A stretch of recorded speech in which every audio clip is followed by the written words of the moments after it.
hello there.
Did you just say Doom time?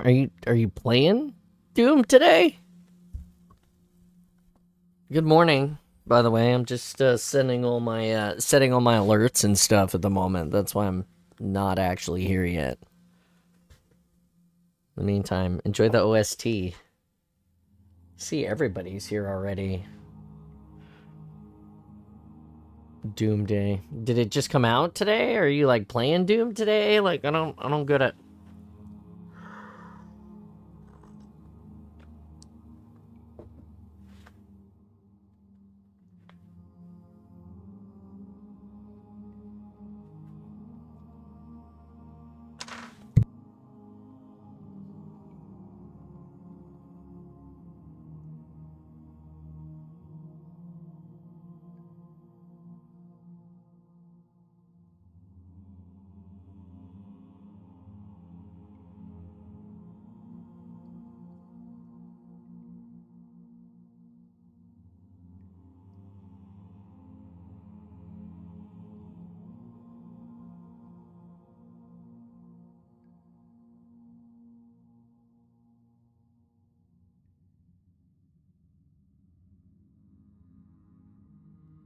Gotcha. New Doom just dropped. Alright, I see it.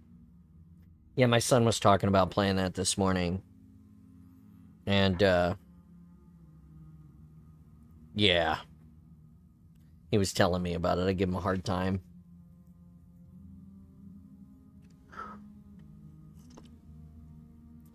Do you like it so far?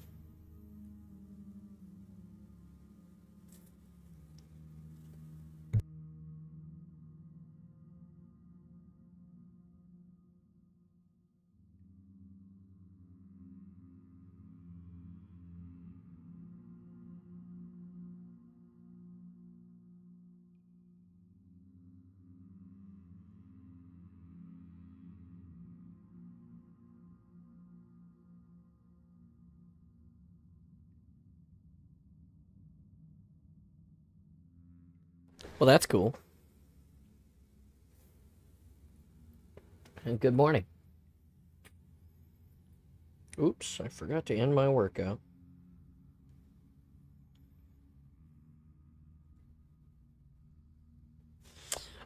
Today's a good day. We're hanging out. We're gonna read Thursday War today. I got it right here. Episode 6. We'll get... I don't know. We'll get through it. Then we'll play some Halo like we always do. Yesterday was a great night. It was a less great baseball night. The Mariners lost, which I was pretty not excited about. It was a good game though. I mean, It was a close game. It was better than it could have been. It could have been a blowout, right? But the Edmonton Oilers won last night in overtime. It was a pretty epic finish. On a shout out to Jimmy. It's Andy Adams everywhere. He's the guy that plays hockey with me sometimes, as well as Moose. But Andy, he's the one who shared ESPN Plus with me. Hey, Oakham. Hey, buddy. He shared it with me so that we could watch some hockey together, and he was able to share to co-stream his YouTube yesterday so I could watch the playoffs. I'm already in the med bay halfway through. Already in the med bay. Good morning, Oakham. Or good evening to you. How are you today? Let's see. So anyway, the Edmonton Oilers are going to advance. There's one more game tonight, I think. It's Winnipeg is playing. I think everybody else has advanced. Yeah. So it's like one more game, one more set of games, I think. I had you muted and didn't know you made your way to the camera. Well, yeah, usually in about 5 minutes I turn it on. But yeah. Good morning, Scott. I saw that. You sent me a couple of pictures of that yesterday of like a Spartan like appearing to stand around on the ring, and you're like, this is my VR chat, and I was confused. Now I get it. I didn't know if you had like gone into the game and like messed around through VR or what, but that's pretty cool. That's really cool, Oakham. Doom commercial dropped. Okay. So anyway, yeah, it's Doom guy is the chief. I mean, they should have done the secret level, the Doom secret level with the Master Chief would have been pretty cool for sure. Let's see. Anyway, so thanks to Andy for thanks to Jimmy for giving me the ability to watch the Edmonton game, which finished in overtime. That was cool. Stuck in commercial. Yeah, that sucks. I gotta change my jacket. So, my wife told me that I should do some deep cleaning in here because it's springtime and pushing into summertime. So I'm gonna spend a day taking all of this shit out of here, cleaning all the trim, mopping the floor, putting it back together. I might reconfigure this and turn my desk this way. Like, it'd be interesting because if I do that, then this table would go to the corner here, and this table here would go to this corner, and then this desk would actually shift around. Right now it's in a corner, so it'd come out from the corner and then take a left, and then I would be sitting with my back against this wall here, which would be probably better for me as far as glare from this from this window right here.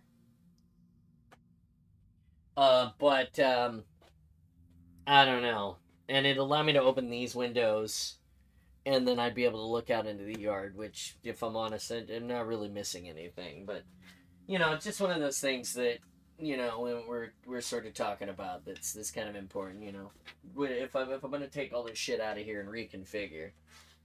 But then, you guys might not like what you see in the back anymore, which would be obviously less good as well. So, yeah, I don't want to change it up too much, but signs of things to come, right?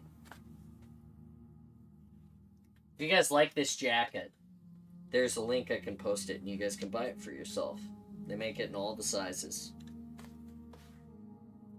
Not this jacket, but the one I just put on, I mean.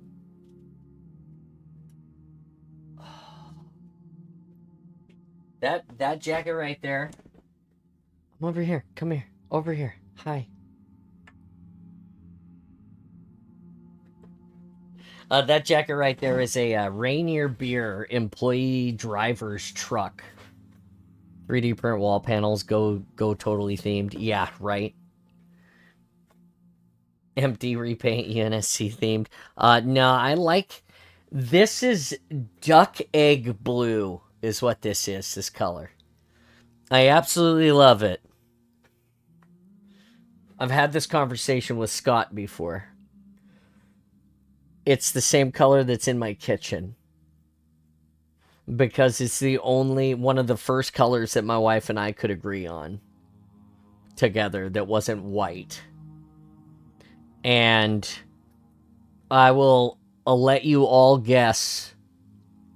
Safe color. Yeah, I'll let you all guess where that color came from. Duck egg blue. It came from somewhere. It wasn't just in the ether like we picked some squares at the store and painted them.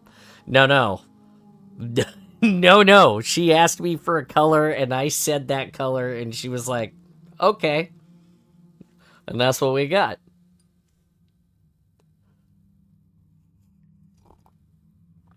Oh, I love this color. I love this color.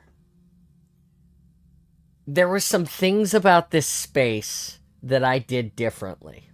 When I had help from my next door neighbor. His name is Marty. He doesn't live there anymore. Super cool guy. He does mud and taping, painting. He's a professional painter, owns a business. He came in and he saw me frame this thing out. He watched me frame this thing for like, I built it for 2 or 3 or 4 months. I think I built it until it was all inside and dried in and all that stuff. And he comes over and he looks at it. And he's like, what are you doing? And I'm punching in the wall and doing all this stuff. And it is not a Gen Y color. Thank you.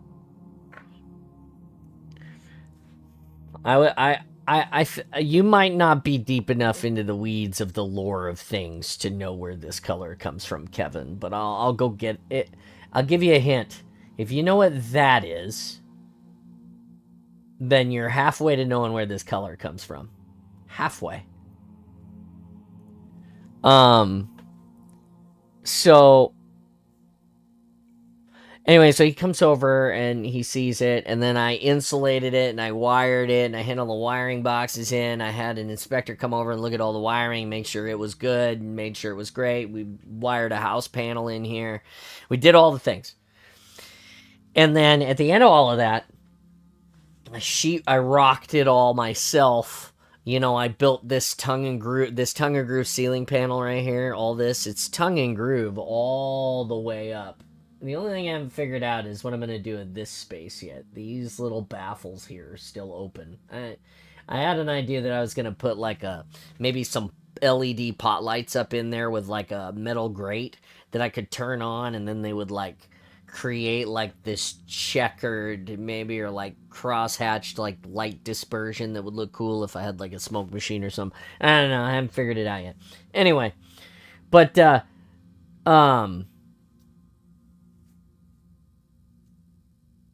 he came and he helped me mud it and he helped me tape it off and he helped me paint it. And I was going to put textured walls on here. And he was like, have you ever done smooth walls before?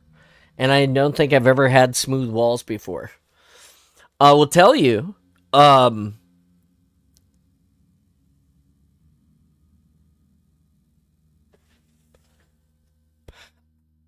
don't know if it's worth the money to have smooth walls.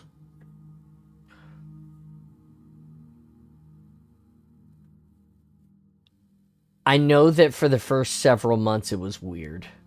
Like, now I'm just used to it. For the first several months, sitting in here looking at the walls and not having texture on them, it drove me bonkers. I was slowly going out of my mind, I feel like. Anyway, it's cool now. Anyway, duck egg blue. Do you give up, Kevin? Does anybody else want to guess where? I think that Scott knows where it came from. Scott knows. Let's see, 1,346 follows on Twitch today. Thank you, everybody. 47 subs. We're maintaining about 50. That's a good number. I try to tell everyone that I want to keep about 10% of my followership as subbers, but filming colors don't matter in real life. Oh. You know what? Where it came from? It does matter. It's for anybody who's lost, the duck egg blue comes from the blue Aztecing and panel lines on the Enterprise refit from the movies. Specifically the Enterprise A refit. Right here. You don't see those lines on the original Enterprise because you just don't. But in the Wrath of Khan, you don't see them either. But when you meet the Enterprise again, and not... I want to say it's Star Trek 5. You see them. But maybe it's Star Trek 6. Anyway, there's it's right there. It's the Enterprise A.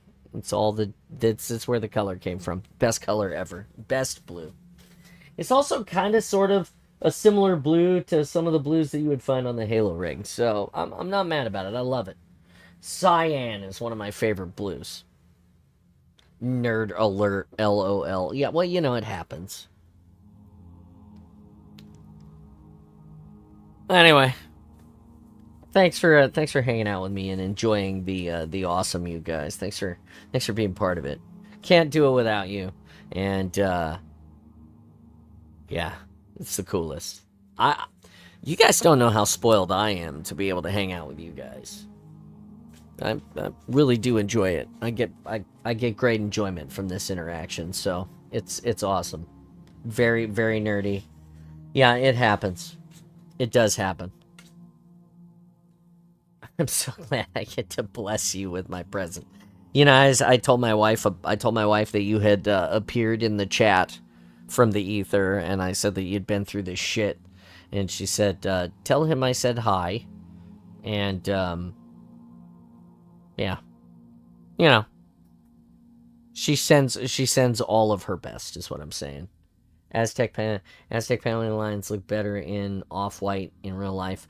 I don't know. I'm in a Star Trek modelers group, and all of these dudes only build big Enterprise kits. That's all they build. And these guys are painting these panels with pearlescent, like a pearlescent clear colors. So all of the panels are popping off of the light in different tones and different, you know, reflective property. It is absolutely amazing. The Enterprise D is an ugly blue. Yeah, the base color for the original model was not great. You're correct. But yeah. Nah, it was anyway. Some really good ones, Kevin. I'll send them to you. They're like studio, like better than studio props. It's why I'm a Warbird guy. Yeah. Yeah, the way that panels age differently, I think they do a pretty good job capturing that in Star Trek. Like just knowing that not every panel is going to be the same tone, same hue, same, you know, because it's going to be manufactured in different places, shipped in to build in the same groups. Yeah.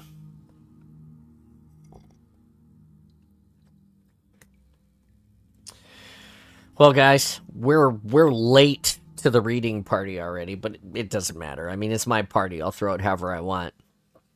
Here's the bookmark. Just parking it here for you. I'm following that guy doing the one say. Oh yeah, that guy. Oh my god. Yeah. Yeah. That's huge. I think it's hilarious that now, just now, finally, people are starting to think about the ridiculousness of how thin the neck section of the Enterprise actually is. Like, if you were to build it in real life, it's not that big of a space. On the Enterprise original, the Constitution class. On the Enterprise A, it was a little bit bigger, obviously, but still very small. And then once you get to the B, C, D era, the neck section isn't even a neck anymore. Just not.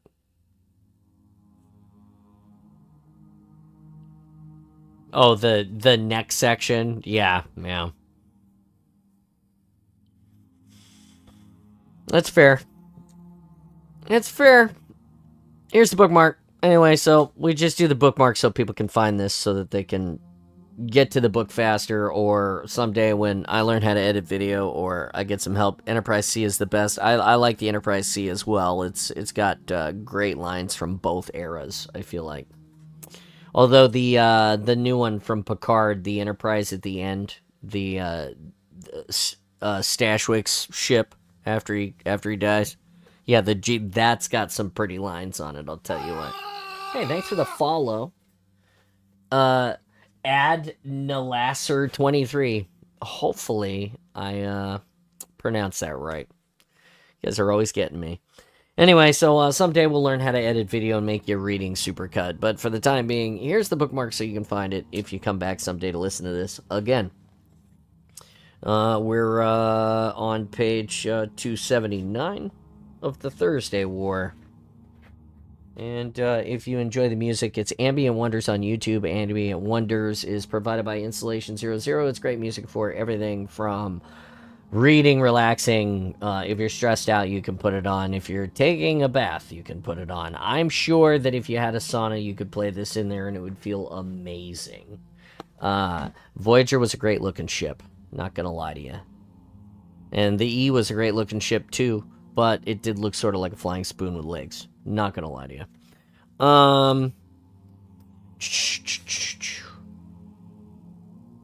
Anyway, he's up to 1,082. 1,820 people are following now. He started with 600, so I'm not taking all the credit, but I think that I'm a big reason why people go to this channel. It's all sorts of game music, mostly Halo, from menus, from in-game, from maps, whatever, some of your favorite, and you can text him on YouTube and request other franchise music, and he'll go get it. It's pretty cool. Just saying, go check it out. All right, so here we go. We're going to start this thing. We're going to read for a couple of hours. You know, we usually read until noon-ish, maybe later sometimes. And we'll see how far we get, and then we'll play some Halo. I hope you enjoy the book. Bookmark. Poor bastard's coming back. All right.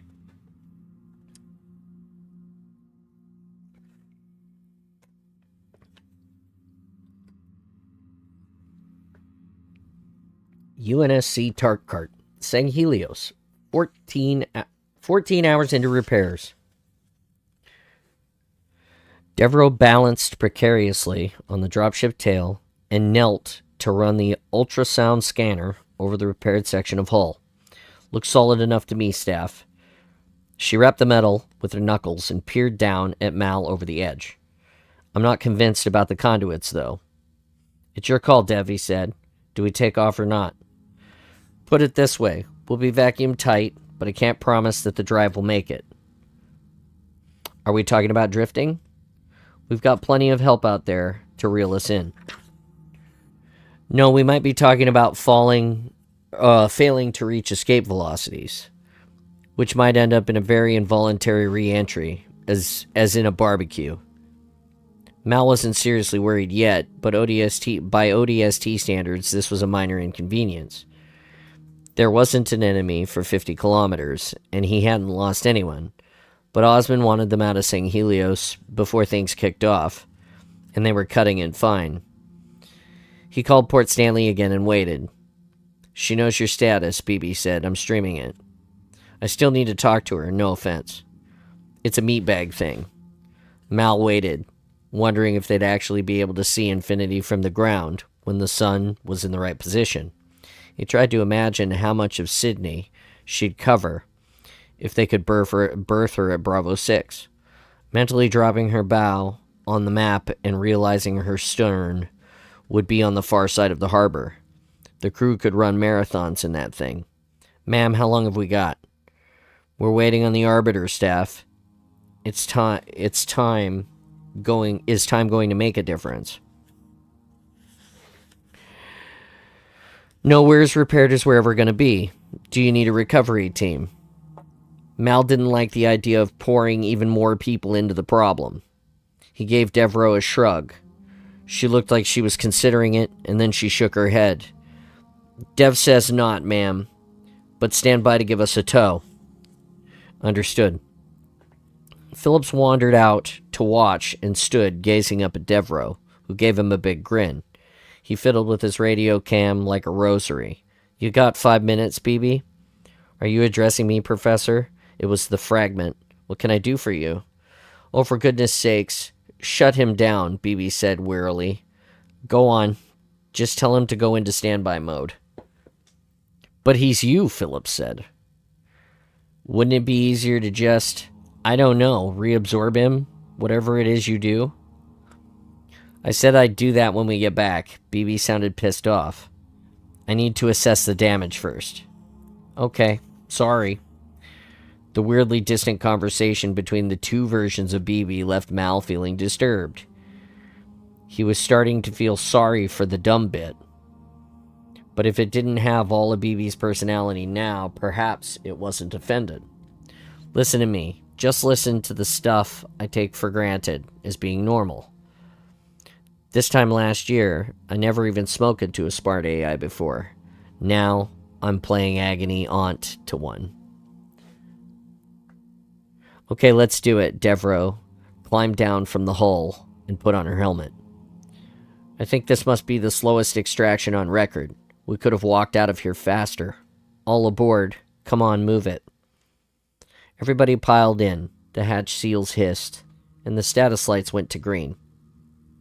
They didn't really need lights, but it was more comforting to be able to see that the hatches were shut. Mal tightened his safety restraint until it made him realize how much weight he'd put on in the last few weeks, courtesy of Oni's lavish victualling, and a lot less running around in heavy armor while being shot at. He patted his gut. Porker, Vaz muttered. Have you found the gym in Stanley yet? You want me to show you where it is? Yeah, and you're not exactly built like a racing snake yourself these days, are you? Mal leaned across and poked Phillips's knee. It's time to cheer him up. So now we can breathe again. How sure are you about the Halo locations? Not 100%, he said. It's almost certainly locations, or at least something that identifies them. But we haven't worked out the Forerunner coordinate system. This might not have... they might not have thought in terms of having a capital. Positions might be relative to other halos rather than central to a reference point. But how did you manage to activate the portal? It had a lock thingy, like an arm. See, I knew you'd come in handy. And now we know where the portal exited.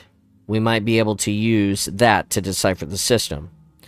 That's what I like to hear. Clouds and silver linings. Okay, fingers crossed. Devereaux throttled up, and the drive started its usual song, starting at a low-pitched hum and working up through the scale to a soprano whine and then a sensation of nothingness that only a dog might hear. The airframe trembled, but it always did. There was nothing to worry about, nothing at all. On a wing and a prayer, by guess and by God, held together with string and gum.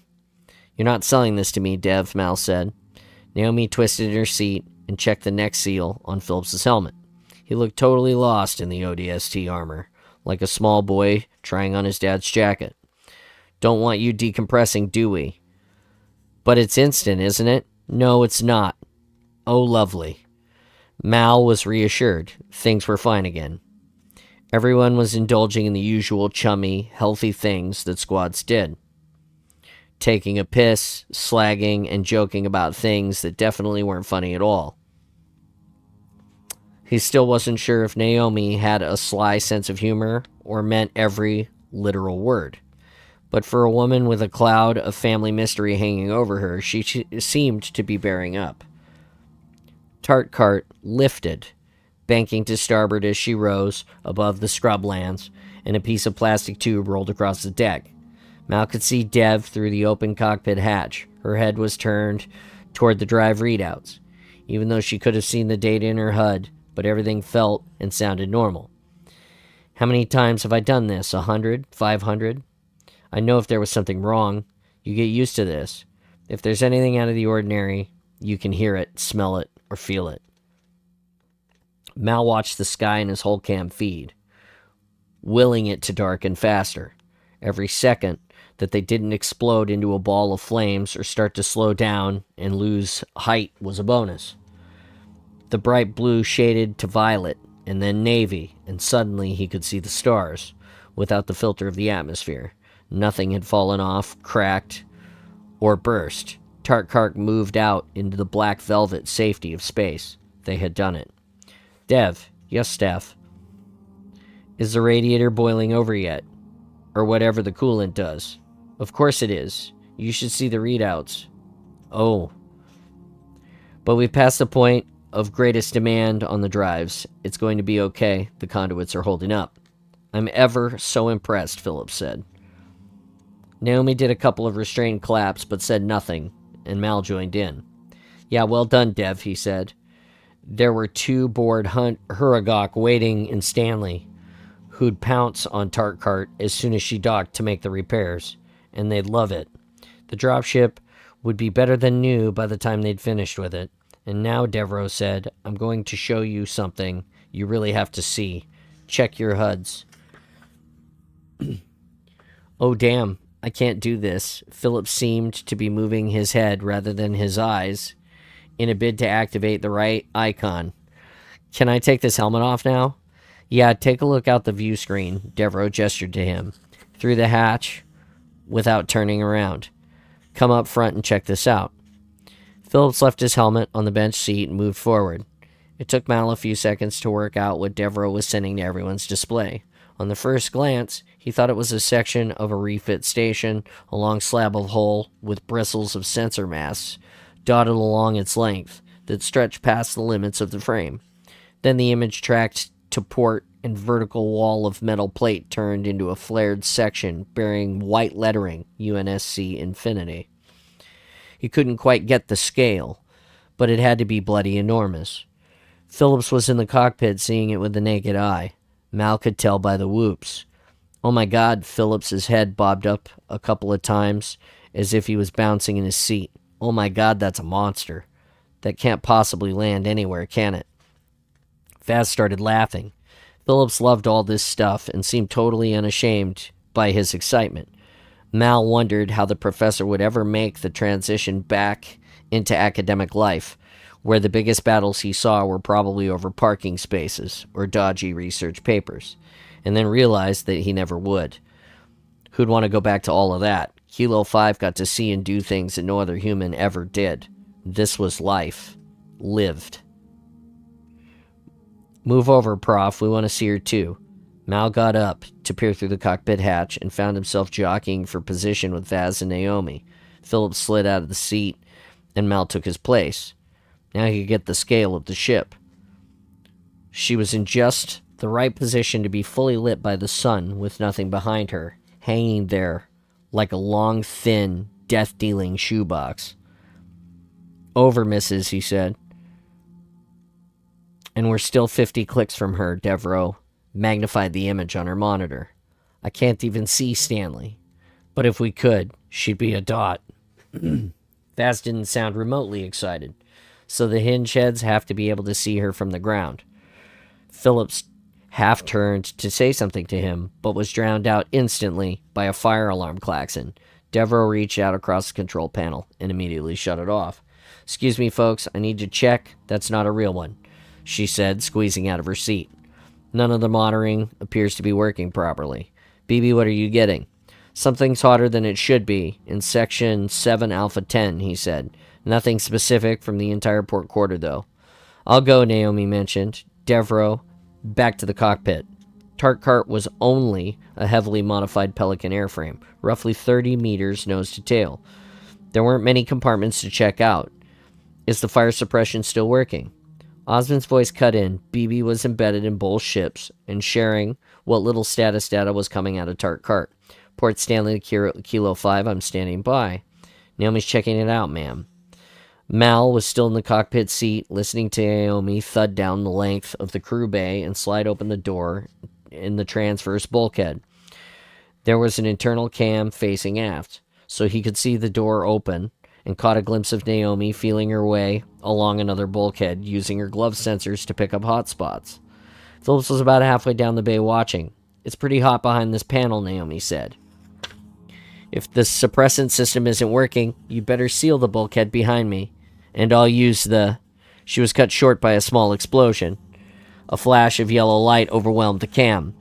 Mal didn't get a chance to move before Vaz sprang back into the crew bay, grabbed Phillips's helmet, and slammed it straight down on his head. A sheet of flame shot out and licked over them before dying away as if something had sucked it back. Shit.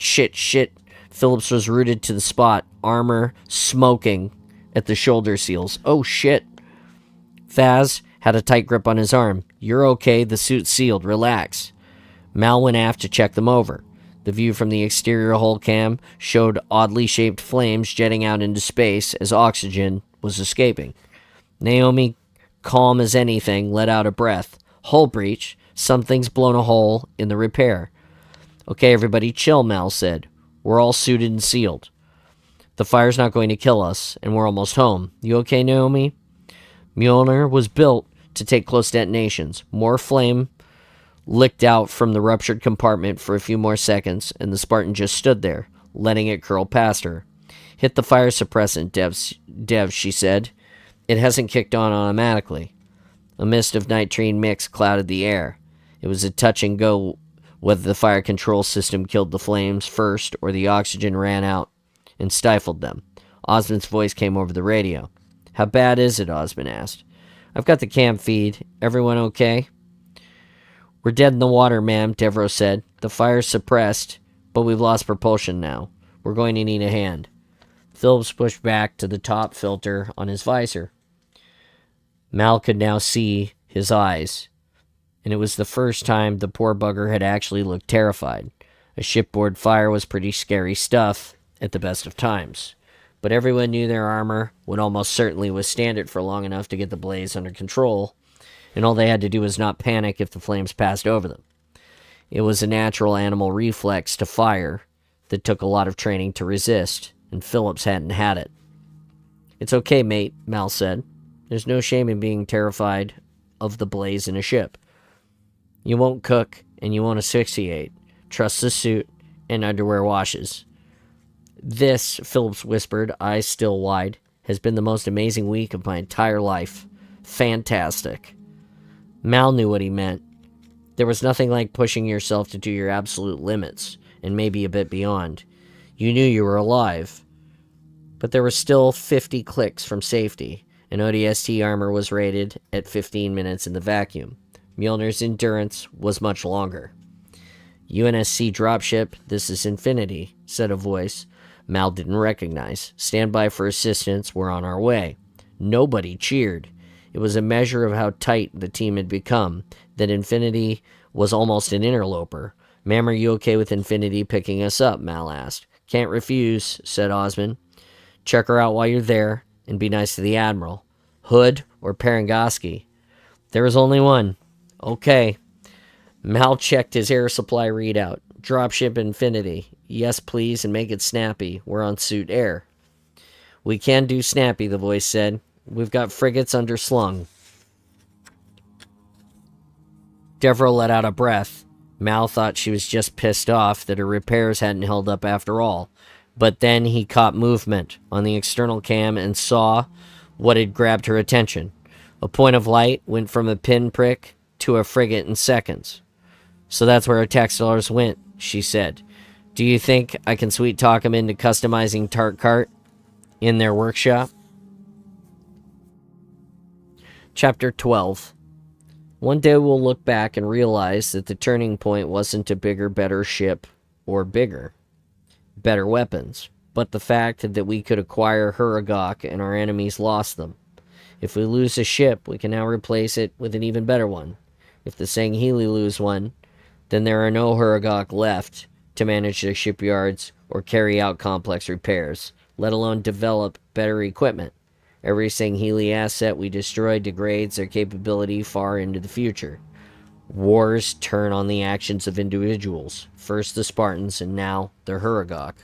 Admiral Margaret Parangoski, Sinconi, draft of proposed evidence to UEG Security Select Committee.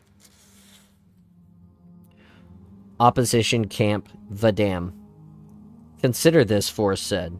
Doesn't matter if the rest of the states sit and dither.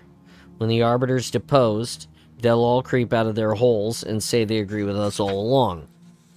He took the Phantom through clouds of smoke so dense that it seemed like the dusk, more like dusk than morning.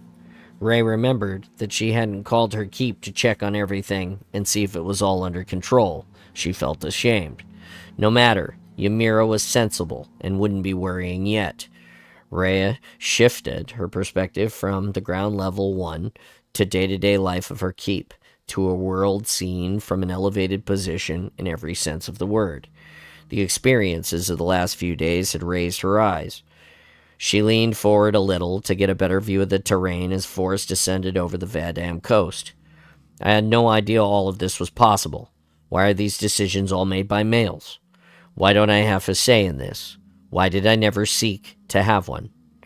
She had power within the keep, the power over bloodlines and control of the estate, a responsibility that determined the fates of generations to come long after she was gone. But that wasn't the same. This was where the next day, the next week, the next year was decided. This was where things happened that could render all the slower, subtler decisions irrelevant. The choices were made by warriors on battlefields, and she wasn't consulted. Her fear for Jewel's safety was tinged with anger at being felt left behind to pick up only the pieces.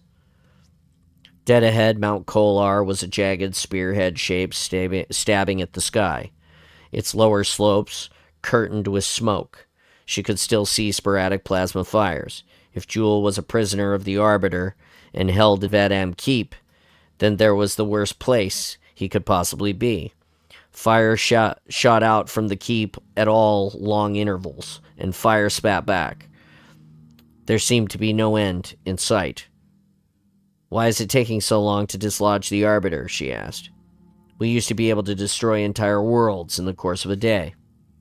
"Because destroying someone else's world is warfare, but destroying our own is suicide," Forrest muttered. "And damn them, something has a lock on us." Ray saw a control panel indicator change color and begin pulsing as Forrest swung the Phantom around an almost vertical climb. Her stomach plummeted. She grabbed for the closest solid object, the cockpit trim in front of her. As a hot white streak passed wide of the view screen, and suddenly the sky was clear again. The layer of smoke spread below them like thin, grubby clouds. "Anti-air defenses," Force said. "Enough of this nonsense." He looped to the left and headed back over the coast. The loop turned into a circle, and suddenly he was accelerating back inland again, making the drive scream and skimming lower across the tops of the trees and buildings until he was about to crash into them. And then Ray wanted to shut her eyes, but couldn't. "We're going to crash, we're going to crash, we're going to die." The Phantom shuddered as if it had been kicked.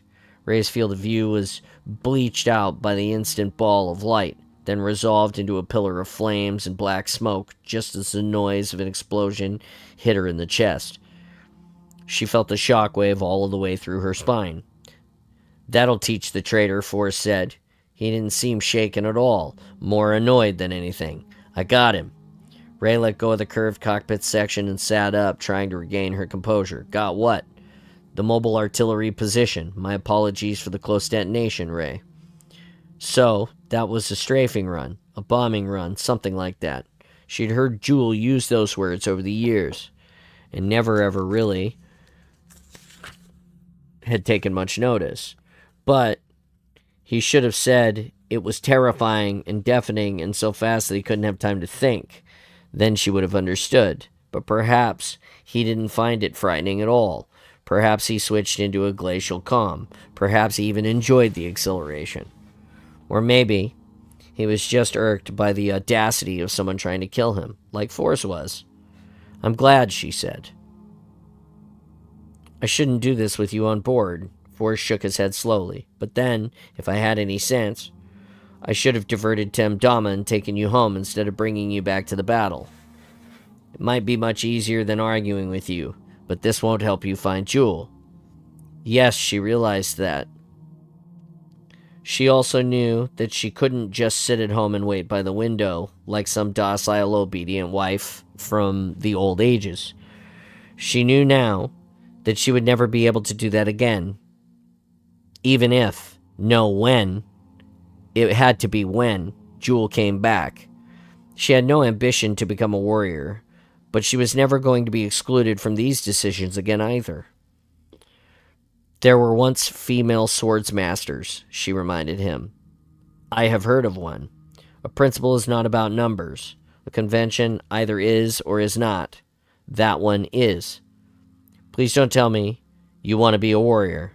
No, but I should have the choice. Forrest snapped his jaws a few times, obviously lost for words. I swear it, Jewel snapped my neck when he finds out what I've let you become. The Phantom jinked again. Ray braced for the flash, shudder, and explosion, but none came this time. The dropship was now flying slowly over Telcam lines, which looked more and more organized than they'd been when she'd left for Acroli. Warriors were amassed in orderly groups. Revenants and other transports were lined up in flanks. And then there were even defensive barriers being built, Sangheli and Ungoi digging trenches and piling up earthworks side by side. They seemed to be preparing for a long siege. Why are they waiting, she asked. The Arbiter can't possibly have more than 1,000 troops in there. He's under attack, yet nobody has come out to his aid. Telcam attracts more supporters by the hour. You have at least one ship that could destroy the entire keep. Just do it. End it. There is politics. Forrest landed and shut down the drives, and Telcam is devout. I suspect he wants to hear the Arbiters recant his heresy before he kills him. You don't understand these things. Do you? Not always, but I know what I believe in. Not the gods. Perhaps not, but I do believe in restoring a strong Sanghelios that doesn't need to sign peace treaties. But Telcam doesn't even want the Arbiter's power. Who will rule for us? When we cut off the flawed head that we have, what do we put in its place? Anarchy, confusion, lesser leaders, puppets? A Kaidan will step up. Someone always does. Force sounded convinced. It's better to cut out the source of the infection than to let it poison the entire body while we wait for a cure. Ray snorted to herself. Yes, it was typical. Warriors were brought up to refuse medical aid as a mark of shame. The fools. She still saw no honor in that. Even if it instilled endurance, there was far more virtue in surviving to fight back. She was sure she knew which path the humans would choose. Humans. She had started the season with no real knowledge of the creatures beyond the occasional stories that Jewel had told her and the evidence of her own eyes. That they'd spread throughout the galaxy, settling on hundreds of worlds that had not been theirs in her forebear's day. Now, she'd seen them face to face, and they confused her. They landed on her world with no visible fear or reverence. They were even given assistance. Fours had been told to rescue one of them, and even help them with repairs. This wasn't the future she wanted for her children. What game was Telcam playing? He was devout. Why didn't he just kill every human he met? What was this favor he had to repay? As soon as she climbed out of the Phantom and walked through the lines, something in the air stung her eyes, and she could taste dust in her mouth. Bursts of fire and the occasional short-lived barrage from gun turrets were followed by long silence. It left her with the impression of a group of children throwing stones at one another, or at a hermit shelter, wary of entering but trying to provoke him into coming out. But these were warriors. They'd fought a war far, far worse for decades, a real war of destruction, and they hadn't lost their courage now. Telcam was standing some distance behind the front barrier, arms at his side, staring at the keep as if he was calculating something. Buran, the shipmaster who seemed to be his lieutenant, paced up and down a few meters away. Now Ray could see what was creating the smoke. There wasn't a single tree or bush left intact in the space between the rebels and the walls of the keep. It was a forest of smoldering charcoal. She couldn't tell if the area had been cleared deliberately or if it was simply random destruction. From the slow but steady assault on the keep, astonishingly, most of the front walls were still standing. There were gaping holes in the stonework so big that if she stood in certain positions, she could look straight through to the courtyard. But she couldn't see how much damage had been done inside. Telcam did not seem to notice for a moment. Then he turned around.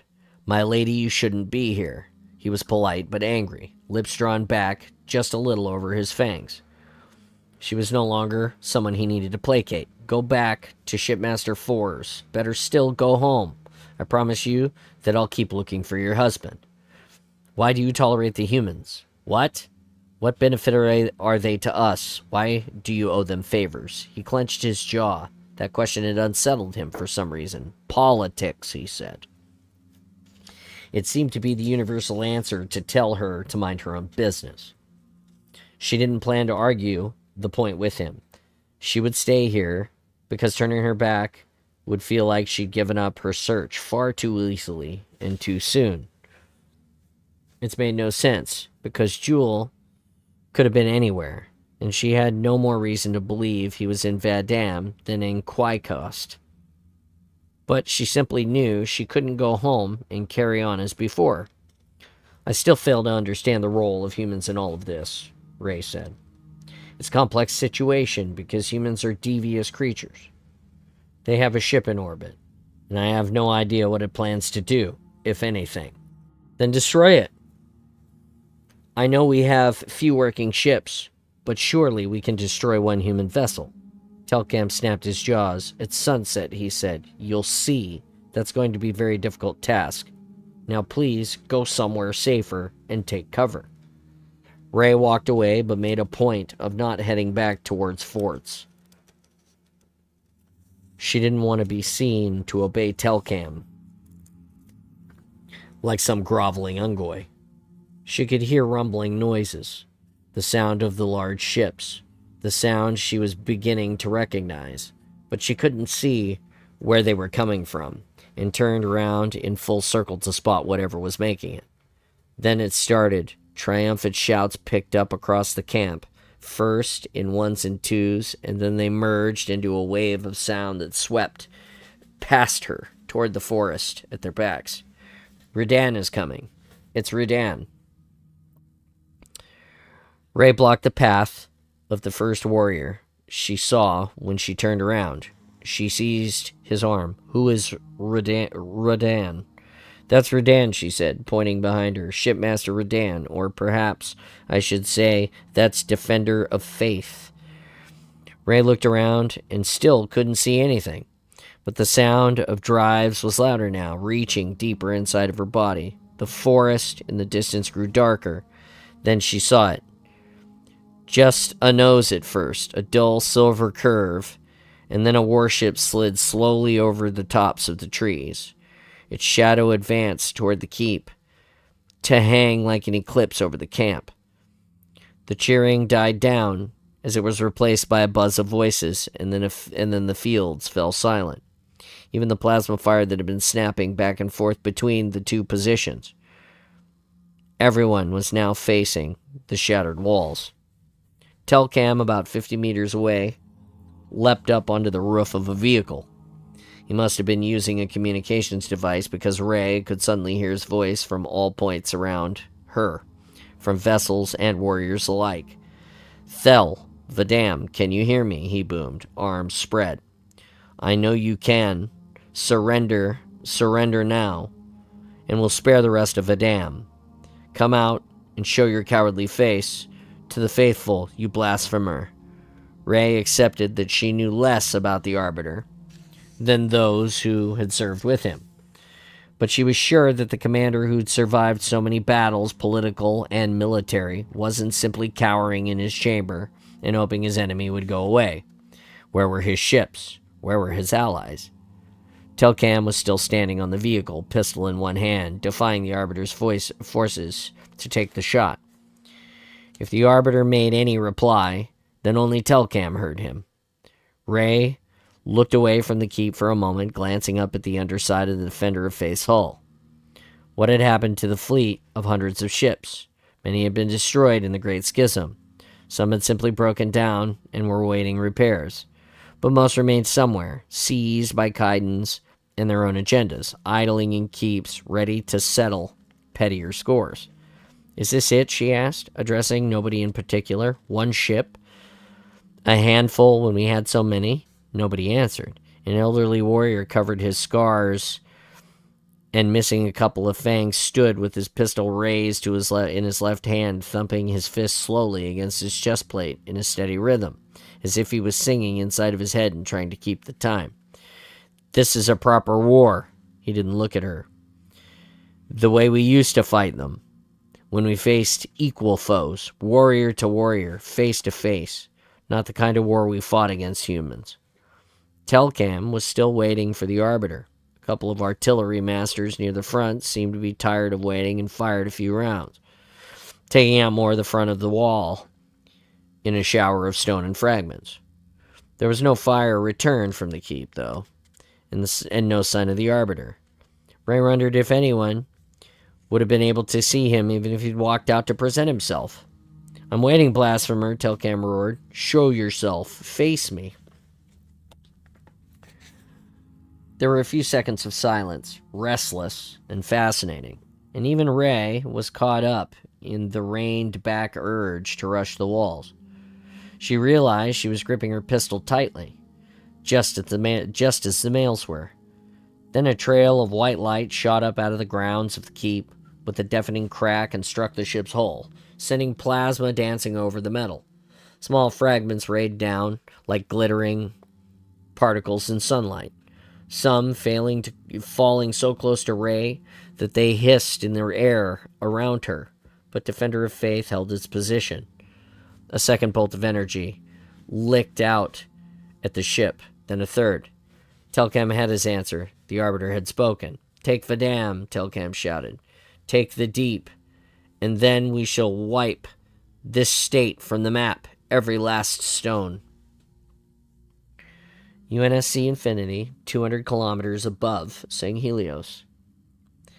Andrew Del Rio walked slowly around the chart table, studying a three-dimensional scan of Edam, so finely detailed that it could have been an architect's plan. If only we'd had this 30 years ago, he said. It would have changed the course of the war.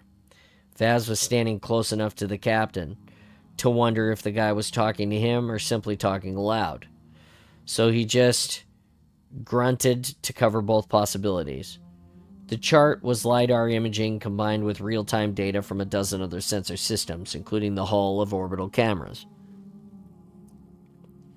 The image changed continuously as the laser arrays rescanned the terrain and fed back ultra-accurate measurements that were as good as a live schematic of a 10-kilometer section of the battlefield. Vaz could see the slopes of the mountain, the keep itself, and even the damage to the walls. He could also see the Sangheili ship lurking nearby. It looked like a small destroyer. Hood, Perengoski, the XO, and a dozen officers clustered around the chart with their eyes fixed on the image, like it was a roulette table about to cough up a fortune. Vaz glanced at Phillips, still in armor and clutching his helmet and plasma pistol, and walked over to the other side of the bridge to join him. They were killing time while the Hurgok repaired Tart Cart. Vaz wished they'd stayed down in the hangar. Phillips leaned in close to him. You know, he whispered, from the way Perengoski looks at Del Rio, I'm waiting for her to shoot out this really long lizard tongue and suck out his brain. That'd be a ticket-only show. Why haven't we got chart technology like that? Vaz checked where Devra was. He could almost see the cogs grinding in her brain as she watched from the comm station. We need some of that. It was written all over her. Then she got up, nodded at Naomi, and the two of them left the bridge. I think we're going to get it, Vaz said. Dev's got her shopping face on. I bet she's going to put in another request to the Hurgok. Tart Cart going to be quite a gin place when they're finished. Vaz checked his watch again. If the Hurgok could dismantle and rebuild armor in under a minute, There was no telling what they'd managed to do to a dropship in the last couple of hours. He never worried too much about the technology beyond his understanding, because his job usually came down to a few basics that hadn't changed in centuries. To shoot before the other guy got a chance to shoot him, and hope that his weapon didn't jam. This distant, technical, detailed kind of warfare was a Navy thing. And a Marine, or not, he was still infantry. He went head-to-head with the enemy on the ground. He was the last resort personal kind of war, delivered right to your doorstep. And if this high-tech stuff had been the answer to everything, the UNSC would never have ODSTs. Or Spartans. In the end, it always is down to flesh and blood. There was no sound accompanying the image of the chart table, just the occasional background buzz of Sangheili voice traffic. But he could see the big artillery pieces inside the keep, and scattered among Telcam's forces. If Del Rio magnified the image, Vaz could even detect the recoil of the gun he fired. Another hit on the keep's walls threw up a blur that settled to show a big hole, something he might have struggled to get a clear view of on the ground. But up here, Del Rio had a battlefield image that gave him details without the clutter. Something he might have never got from a helmet cam. Del Rio looked up at Phillips. I can't tell if this is all they can muster, or if they're back to feudal warfare. You know, a few Kaidans slug it out. Everyone else just locks their doors and waits for it to finish. It's both, Captain. Phillips switched instantly from amazed kid to the master of the subject. Hingeheads. It was funny to watch the transformation. They're still groping for a command structure, but they've selectively bred themselves for fighting. So in a year from now, I think they could be pretty organized by then. You probably know more about the way that they think than any of us. What's this Telcam up to? Phillips batted away from the question without a twitch. I think that's one for Admiral Parangoski, but he did stop me from getting killed, I suppose, so I buy him a beer. Vaz started wondering how a creature with 4 jaws would drink a glass of beer, but a sudden burst of light on the chart table distracted him. Del Rio swung around to Lasky. Okay, they've opened fire on the ship. Stand by. It's Defender of Faith, Parangoski murmured. Nobody asked her how she knew. Fleet seemed to accept that Oni heard all and saw all. I'd call that compact. 1,200 meters length overall. Ventral energy beam. Don't see many of those. Lasky, what's she doing? Hood asked. Lasky leaned over on a console that still had disconnected conduits sticking out of it. Not returning fire yet. She's powered up to give him a zap, though. He indicated a sensor screen. Look at her energy and temperature profile. And that looks like more troops moving in now, Del Rio said. And we're waiting for a formal request from the Arbiter or not? If Vaz had placed a bet, he'd have put his money on the Arbiter, preferring to make a last stand on his own rather than begging for the humans' help. Silent bolts of light shot out from the destroyer and struck the west side of the keep. Why didn't they just bombard the main buildings? But Hingeheads had agenda, like anyone else. They seemed to want to get into the keep rather than pulverize it. Maybe there were things that they needed to recover. We can probably get the ship's attention and make sure we're justified in targeting her, Captain. But let me help the Arbiter make up his mind. Hood waited a few moments, gazing up at the deckhead. Then, the muffled sound of explosions filled the bridge. Hood nodded at the comms officer to open a link. Arbiter, this is Terrence Hood. Where are your ships? There was a little dog-like cough. The Arbiter didn't sound like a man who was winning, but at least he still had comms. They have yet to arrive, Admiral. So the Arbiter had been left high and dry by his chums. Hood didn't blink, but Vaz knew a man who was enjoying himself when he saw one. Well, in that case, they've been held up in traffic, Hood said. Shall we remove that destroyer for you while you're waiting? Silence.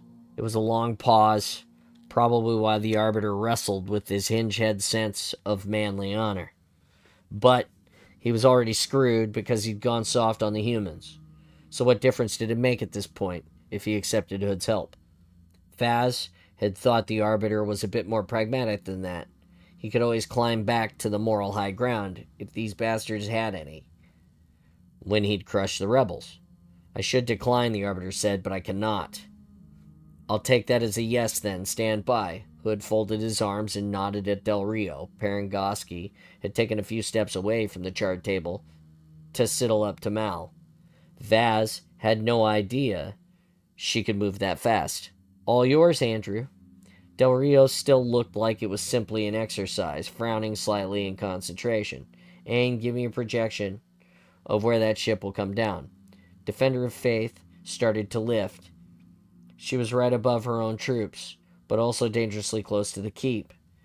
If she was shot down, Vaz couldn't believe that a simple handshake had brought them to this.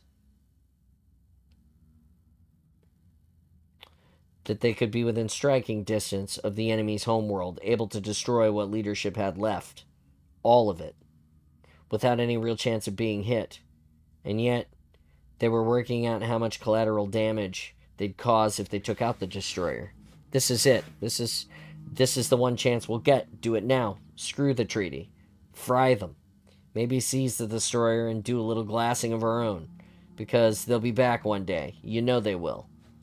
But just as he'd stepped back from shooting Halsey and melting out the justice that he knew damn well the Navy and the courts never would, Hood would finish off the Sangheili. Or Hood wouldn't finish off the Sangheili, and neither would Parangoski. But at least Parangoski is holding back because she knows you have to kill them all in one go, or else you leave enough of them around to start another war. Vaz looked up at Mal, but Parangoski had steered him away to a quiet alcove. She didn't look as if she was asking him about his dinner plans. Austin, the principal weapons officer, had both hands on the flat section of the display like a concert pianist composing himself for a really difficult piece. Haller's ready, Captain. Target acquired, altitude 500 meters and climbing. Estimated ground impact. Too close to call. Get her attention. Activate sensor ping. Let her know we've got a lock on her. Vaz put his finger to his earpiece and tried to listen to the Port Stanley's channel without making it look too obvious. Phillips took his cue and did the same. BB's voice whispered, theoretically, in his ear. I'm redacting Telcam's transmissions just in case. In case? In case he says something that we don't want Hood to hear. Like who he is. Like when his prize warship turns into a fireworks display. Defender had now disappeared from the chart. Target ascending 2,000 meters and locking on, sir, Austin said. She's got us. Pods 1, 2, and 3 spread. Fire howlers. Pods 1, 2, and 3 missiles away, sir. Yes, it might well have been an exercise. Vaz didn't feel any vibration or hear any sounds as 60 missiles streaked across at the destroyer below. He couldn't even see what was happening. The chart display was focused on the ground, and he was in the wrong place to watch what the hull cams were picking up. Austin counted down, quiet and calm. Time to target 10 seconds. Missiles are incoming. Incoming tracked and neutralized. 5 seconds. Impact, sir. Vaz needed to see this for himself. Defender hadn't even been able to get her missiles past Infinity's defenses. He went over to the weapons station and watched the hull cam feeds over the shoulders of a couple of ensigns. He wasn't sure what the magnification was, but he could see the destroyer venting vapor and flames, turning slowly to starboard. Damage assessment, Del Rio asked. Still making way, but her hull is breached. Finish her off, Lieutenant. Pods 4 and 5 fire. Howler pods 4 and 5 missiles away. Vaz counted, but didn't make it to 10 seconds before Defender of Faith bloomed into a ball of white light. When the fireball died away, the ship's bow section was shredded like a blown tin can, and she was spinning slowly, starting to fall out of the sky as her drives failed. "Aim, debris impact projection, please," Del Rio said. "The main hull likely to fall 5 kilometers west of Mount Kolar, in a wooded area." The AI had a flat, disinterested female voice. Vaz got the feeling she'd be a bit of a misery to work with. "There's a lot of smaller debris already falling along the corridor now." "Good work, Austin." Del Rio managed to smile. "I think I'm going to like this ship." He stepped back from the chart table and nodded to the comms officer again for a link. "Arbiter, this is Hood. In case your sensors haven't detected it, we've disabled Defender of Faith. She'll come down around 5 kilometers west of you." "That's it." "Welcome." "Thank you, Admiral." "That is welcome. Thank you, Admiral." "And shall we remove some of the trespassers from your front lawn while we're here? Let's nip this in the bud, or else you'll be fighting these cowboys for years." Vaz had always wondered what lurked under Hood's aristocratic exterior. Now he knew that something did, but not exactly what it was. He couldn't tell if the guy was reminding the Arbiter who had the real power now, or putting a warning shot across Parangoski's eyebrows. That he knew what she was doing, and he wanted her to know that he knew. But whether he approved of it or not was another layer that Vaz couldn't unravel.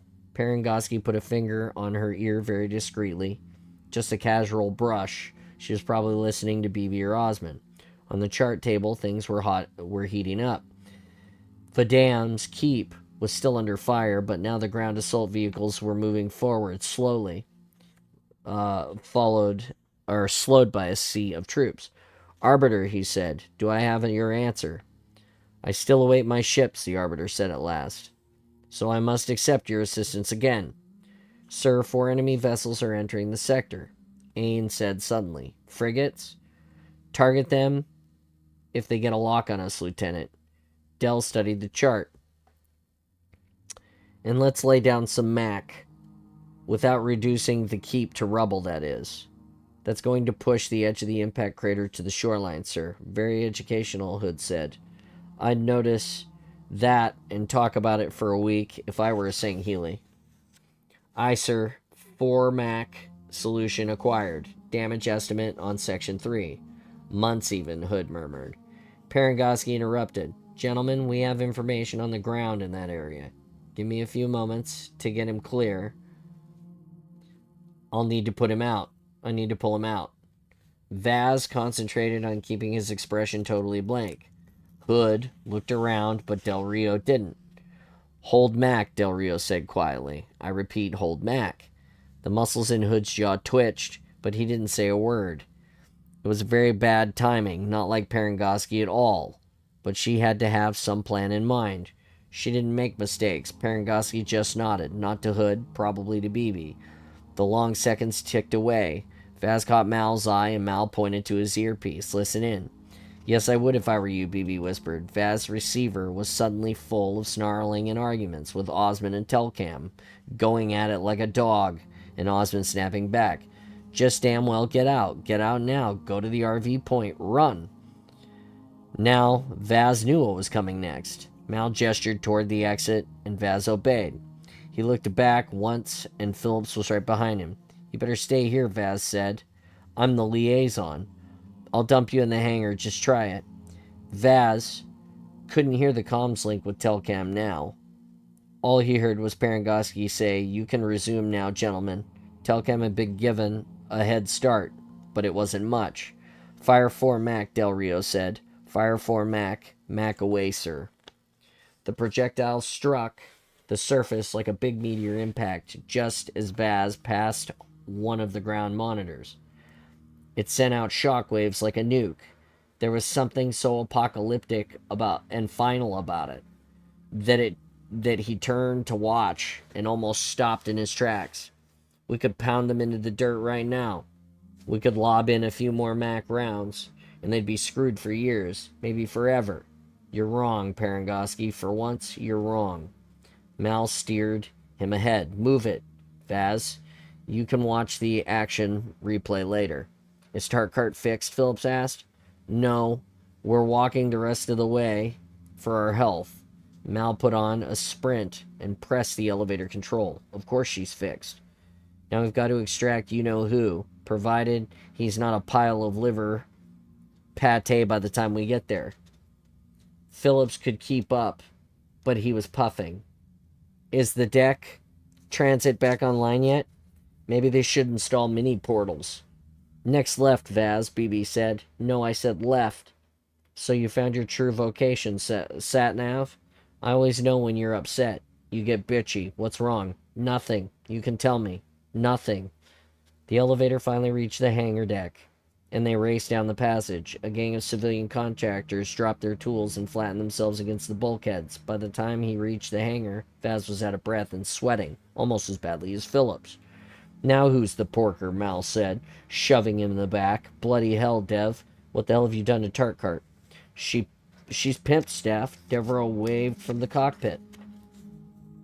She's loaded. Even an air freshener. Which I decided was kind of essential, seeing as Phillips has been eating that Sangheili dog food. The dropship, still matte gray, but now a subtly different shape, and with more small pods protruding from her skin, looked small and lonely in the hangar. A couple of Huragok were still wafting around. Maybe they were pleased with her handiwork, and it was hard to tell. Vaz gave them a thumbs up. They tilted their heads back and forth as if they thought he was trying to sign to them. Naomi reached out and gave him a hand up into the crew bay. Have we still got defective camo, Dev? Mal asked. I made them leave it alone, but they said it was rubbish. Who taught them that word? Pants. Not me, said Mal. Why is everything my fault? Inside the dropship was unrecognizable, except for the basic layout. Nothing startling, but enough to make Vaz fumble for handles and clips that were no longer there. Naomi thudded into her seat and pointed. A scaled-down version of Infinity's real-time chart appeared in the middle of the crew's bay. The Huragoks really had been extra busy. Pilot Pester Power, Naomi said. Devereaux was very insistent that they gave her the most useful upgrades for Infinity. She was oddly chatty for once. Is she okay? Vaz looked for clues, but they'll do it for anybody, won't they? Is she worrying about her dad? How does she manage to bury it? They don't care who they harm. Probably, Naomi said, and that makes them more human than we like to admit. He had to ask, Naomi, are you doing okay? BB twirled out of a mesh of images and placed his avatar on the seat next to Phillips, killing a delicate moment, stone dead. New toys notwithstanding, boys and girls, I've had an absolute pig of a job concealing all of that voice traffic between Telcam and Osman from Infinity. I'll have to have a word with our Huragok colleagues about the comms refinements they keep installing. Okay, so we're heading back under friendly fire to save some bastard hingehead, Mal said. Let's go. Have you got coordinates for him? And does the ungrateful tosser know we're coming? Yes, I do, said a gravelly Sangheili voice on the helmet comm circuit. And I have learned a new word, Staff Sergeant Geffen. But I do not require you to save me. BB killed the link. Shit, Mal said. That was diplomatic career over. Huragok, BB said peevishly. This tinkering has got to stop. So we're extracting an elite who doesn't want to leave? Vaz wondered why they couldn't just wait and see who survived the battle and then contact him to do a new deal. That's going to be fun. Naomi snapped her fingers and killed the 3D display. That's where I come in, she said. Jewel Mdama didn't want to go either.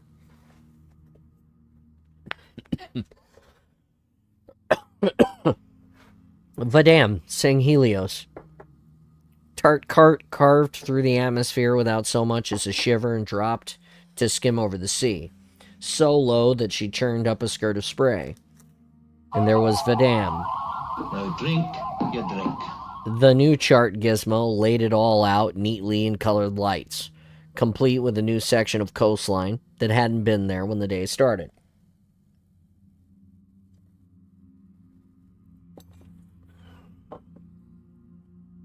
On the 3D, the edge of the Mac crater looked like a small harbor.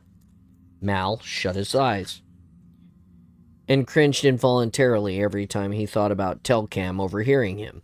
It didn't make sense. He'd killed plenty of hingeheads and wouldn't lose a wink of sleep about killing more when he had to. But some stupid, embarrassing comment had upended him. "Here's the captain for you," BB said. "Remember, every mic's a live mic." Ha, bloody ha. Mel felt his face burn. He steeled himself to apologize. "Ma'am, sorry about oversharing."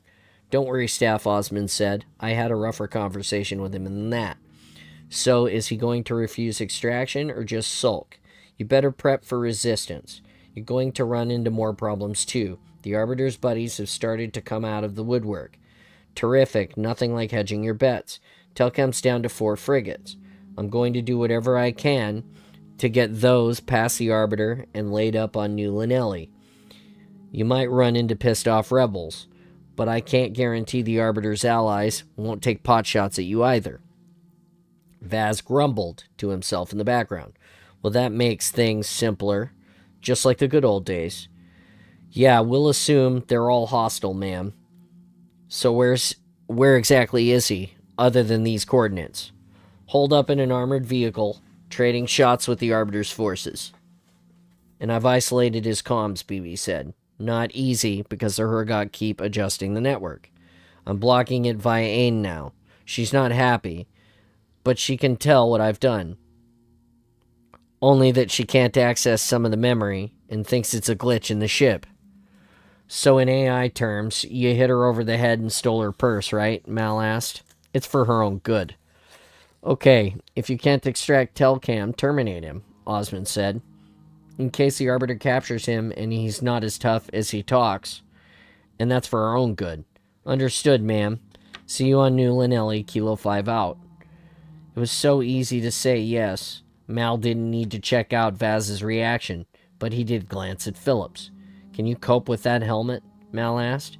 Phillips still looked a bit swamped by the armor. It was Vaz's old suit, the one they'd given Adge to play with and keep him occupied. "Not really. There's too much info in the HUD, and I can't get the hang of the eye controls. BB, can you strip down the data and manage it for him?" Of course, BB's avatar was still sitting on the seat, parcel style. He made it glitter for a moment. "Piece of cake." "Is what we're doing legal, Mal?" Phillips asked. "Do you mean legal or moral?" "I meant legal, but maybe moral too. I mean, isn't this how Halsey started on her slippery slopes? I believe in playing by the same rules as the bloke I'm fighting. You can't do that with little kids." "What about kids who can shoot you?" "You shoot back," Vaz muttered. "But that's not the same as putting the gun in their hands and making them use it." It occurred to Mal that all of them had an opinion on the Spartan program except the one person it had most affected. Naomi never joined in on the debate about the ethics, and she wasn't going to join them now. Osmond was fairly vocal. That was her right. Mal still didn't know what to do, or what was for the best. "Did you see the Spartan 4s? Devereaux was on diplomacy duty, steering them into safer courses. I was checking them out. One of them was really friendly guy, and pretty hot too." "Christ, have you been out trapping already?" Mal seized the chance to change the topic. "You old tart. You dipped out there, prof." "Don't listen to him, Evan. I've always got a gap in my busy diary for you. I'll get back to you when I build some biceps." "Vaz can lend you one of his," Mal said. "He only uses the right one these days." Naomi interrupted. She obviously knew damn well what all this was for. "You can cut the chaff and talk about it," she said wearily. "I won't go apeshit. I'll deal with it." But nobody got the chance to. BB cut in. "Talking of chaff," he said, "we're going to need some any moment now. Coming up on the Vadam coast in 30 seconds. The 3D chart turned into an image pretty well as good as the cockpit view." Mal was impressed. Whatever Vadam had been like an hour ago, the area south of the keep looked like a glass planet minus the vitrification now. The haze that hung in the air was probably as much dust as smoke, given how much debris the Mac must have kicked up into the atmosphere when it struck. Flashes of plasma fire flared in the distance. There was still fighting going on, but there wasn't much ground fighting left, or ground left to fight on. Where'd they all go, BB? Mal asked. Like you said, liver pate. Well, perhaps half. Some have taken their transports and they're pulling back. Some haven't. An artillery piece fired into the keep. A few seconds later, it was hit by a vertical shot from the sky that shattered into flames. Infinity was obviously busy testing just how small a target she could take out from orbit. Everyone murmured appreciatively. I do believe we're destroying hardware that we paid for, BB said. We could just have had a war with ourselves and saved some fuel. Mal adjusted his belt, psyching himself up for the insertion. I didn't survive this war to get killed saving hingeheads. Slow down. Dev, are we camouflaged? Yes, but remember that doesn't mean magically invisible. Just find the crate that Telcam's pinned down in. Here, BB said helpfully. It's this spirit. A point on the image in front of Mal lit up red. Tarkart was circling over an area a kilometer or two south of a dam, half of which seemed to be built right into the mountain itself. No wonder the Arbiter had been hard to shift. But it was still a mess down there. The only way Mal worked out which damage was Telcam's handiwork and which was Infinity's was the depth of the craters. The Phantom's ghosts and rays that lay mangled and burning could have been destroyed by Infinity rather than local forces. Got it, Devro said. Just as well, he wasn't planning on leaving. Now, Mal could see the spirit, perched at an angle with part of its undercarriage in a crater. One of its twin troop bays was completely missing, and the plasma cannon was buried deep in the dirt, maybe from a crash landing. Devereaux held the dropship at a hover at about 150 meters while Mal watched for activity. The back and forth of plasma fire looked like a dozen elites outside trying to dislodge one inside. He's not going to be grateful, Mal said, but drop those buggers anyway. Clear them out, Dev. On it. Devereaux brought Tarkart down in a slow loop and then opened with the chin gun. That was the point when the camo and the stealth went down the pan. She got a direct hit on 3 hingeheads on the ground, but the others scattered into 2 groups, one taking cover behind the spirit and the other heading back to the keep. Okay, in we go, Mal said. Dev, give us some cover, and then go finish off the ones heading for the keep. Have they called it in, BB? No radio at all for the moment. Okay, Dev, we need to shut them up before they go telling their tales to the Arbiter. Understood. Mal couldn't remember the last time he'd had the luxury of planning for an assault. He'd grown used to the idea that he'd been thrown into situations where he didn't know the layout of the objective or the enemy's strength, and all he could do was think on his feet. One day that was going to be more than enough. He'd been lucky so far, but he was waiting for his luck to run out. Tarkart rocked on her supports, and the hatch flew open. Go, Dev said. Not you, Phillips. Vaz pushed him back into his seat, and the ODST and Naomi jumped out onto the churned soil beneath. The dropship lifted again and streamed away, gun chattering in bursts, but Mal couldn't look around to check if Devereaux was hitting the targets. He ran for cover of a trench gouged by an explosion. From ground level, the terrain was so rippled and ripped up that it almost felt hilly. Steep inclines, poor lines of sight, and deep holes to fall into. He dropped down behind the cover of a ridge formed by trees and roots, minus the trees. Vaz and Naomi flopped down next to him. Plasma fire spat over their heads. Mal never wanted to ask Naomi to break cover first, but it made more sense because she had better armor and she could outrun anything. He still thought he should be the one to do it. He gestured to Vaz to go wide to the left, then took out a grenade. Neither of them needed telling. Mal would throw it, and then they'd go and finish off anything that was still moving. Mal lobbed a grenade over the top of the spirit. The explosion showered dirt everywhere, cueing Vaz and Naomi to break and run for it. Mal scrambled over the tree roots and found Naomi, It was already 3 meters ahead of Vaz in just seconds. Just careering through the... It's supposed to be careening, but it's careering is what they've written here. Just careening through the debris and somehow managing not to get bogged down by the weight of her Mjolnir armor. She was like an armored vehicle in her own right. Most of the plasma bolts were streaming at her now, but she just kept going, firing one-handed before jumping over a section of the Spirit's broken port bay to land on something behind it and fire a few more rounds into it. Mal went right and emptied his entire clip. A hinge head who popped out above the Spirit's cockpit, sending him tumbling down the side of the ship. By the time Mal reached the airframe, Naomi was standing on the top of the cockpit firing on the ground behind. Suddenly, there was no plasma fire coming back at them.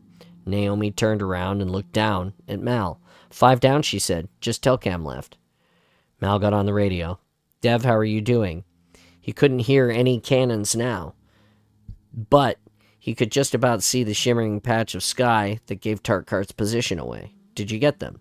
4, she said. I'm right behind you. Contact Wait 1. The dropship cannon rattled off for a few more seconds. Sorry you had to deal with the gate crasher. I'm settling down behind the Spirit now. Naomi jumped down into the curve of the hill and pointed to the hatch. Vaz signaled that he was already ready. Mal decided to bite the bullet and talk to Telcam, man to Hingehead. Telcam, Mal said, can you hear me? Sorry about the bastard bit. Telcam took a couple of seconds to answer. Naomi tested the hatch.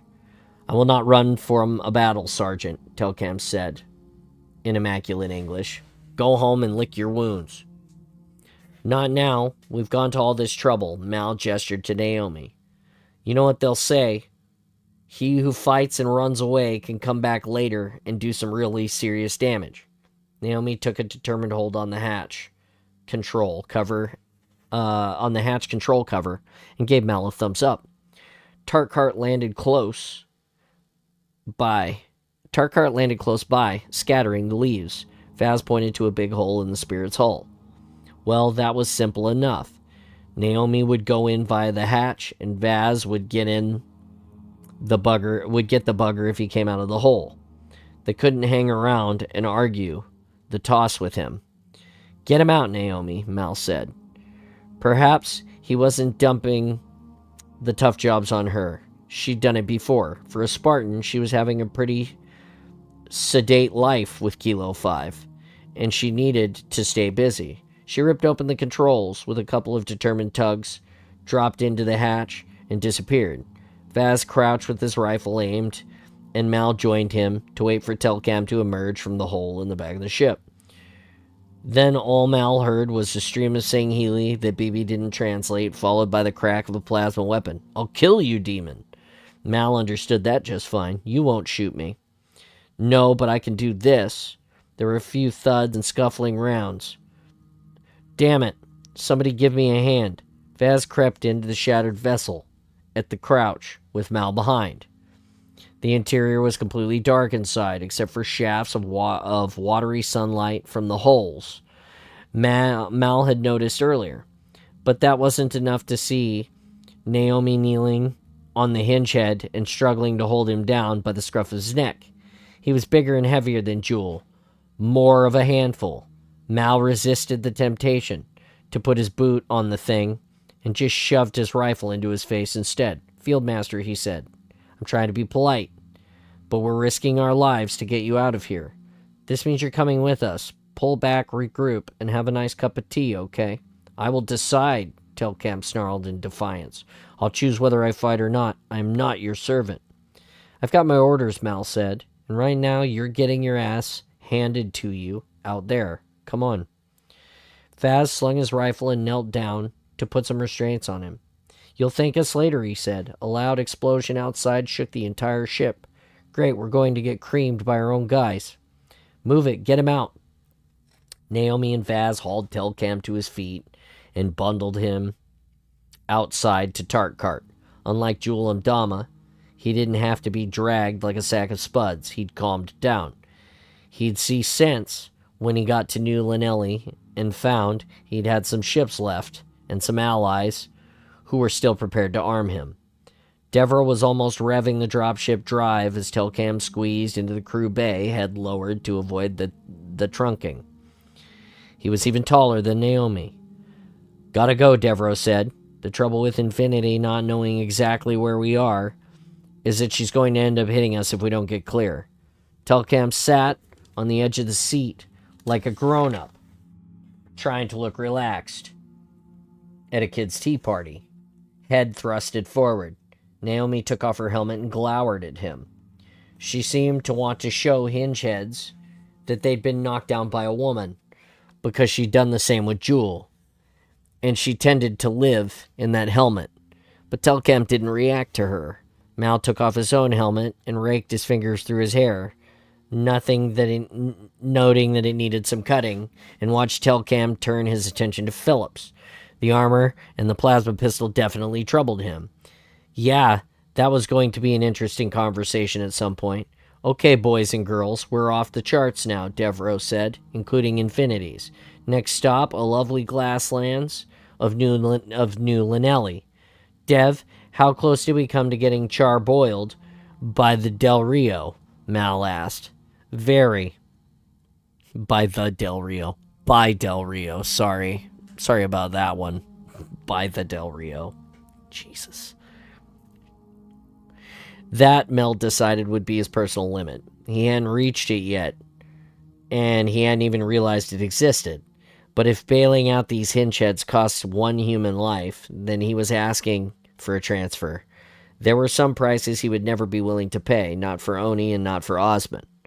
In the end, he'd rather have done business with a dozen Staff and Senskas than one Telcam. Maybe Vaz had a point after all.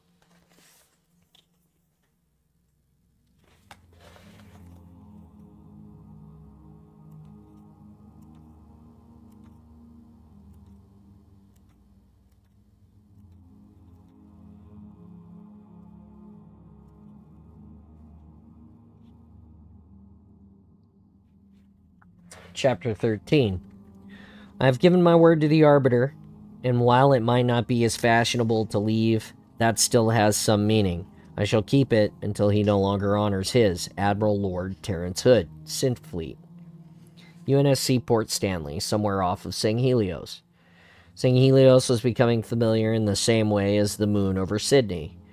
There was the coast that looked like a jigsaw puzzle piece that would fit neatly into the Bay of Biscay. There was the huge inland sea shaped like a bow tie on the night side of the planet. City-states were picked out of points of light. Osmond stood at Stanley's full-length bridge view screen with her arms folded and wondered what her first impression of the planet would have been if she'd discovered it yesterday rather than years ago as a war out of the blue. It did a good impression of looking normal and harmless. She hadn't ruled out visiting again. While she watched, the reflection of the holographic blue box drifted by and hovered beside her.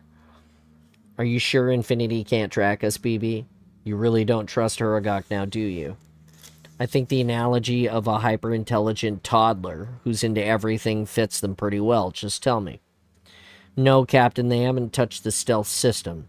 They understand why we have been able to go dark. Because we do all the mucky, dishonorable stuff that the Navy prefers to believe never happened. It was basic security. Stealth vessels had to be able to hide, even from their own fleet, so that they couldn't be tracked down if any other ship fell in enemy hands. But she knew it was also handy for the fleet to be able to deny all of the knowledge of Oni activities. Telcam on his way to New Linelli now, and Phillips is trying to be sociable with him, BB said. Osman had learned to deal with the concept of AI omnipresences by thinking of them as gossiping on a mass of ever-open communication channels.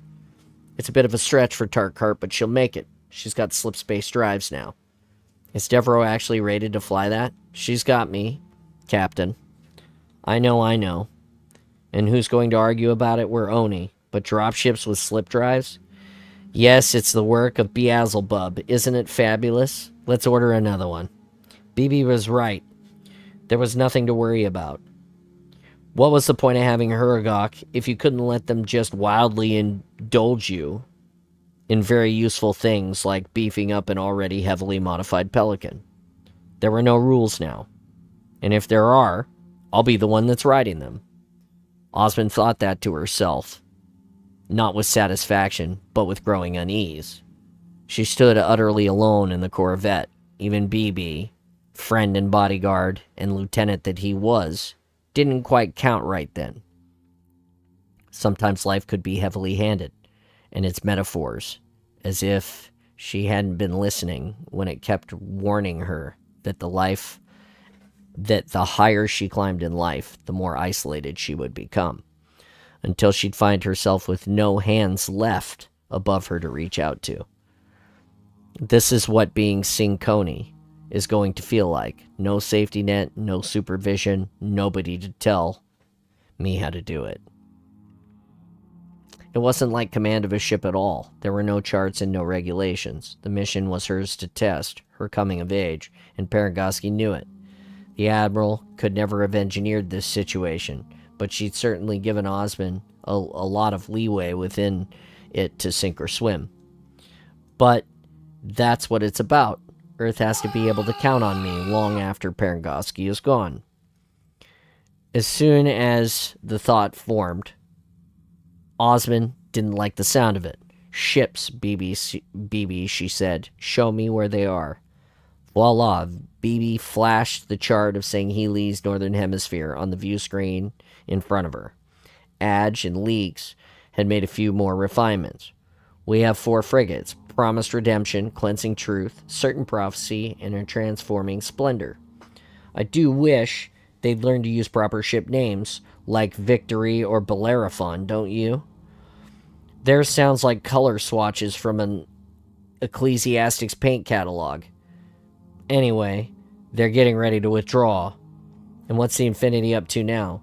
She must be able to track those frigates too. Another image appeared on the view screen, a wide shot of the ship's bridge. It didn't add any information that BB couldn't have given already, but it was interesting. And she had a better idea of the prevailing mood over there. Unfortunately, yes, so Hood's sharing that data with the Arbiter. But he's not planning to pursue them himself. No, he's just sharing intelligence. Want to hear the Arbiter's side of it? Just give me the digest. The Arbiter's waiting to send 3 of his cruisers after them. He's planning to intercept them when they're clear of the planet and before they jump to minimize the damages on the ground. He's going soft.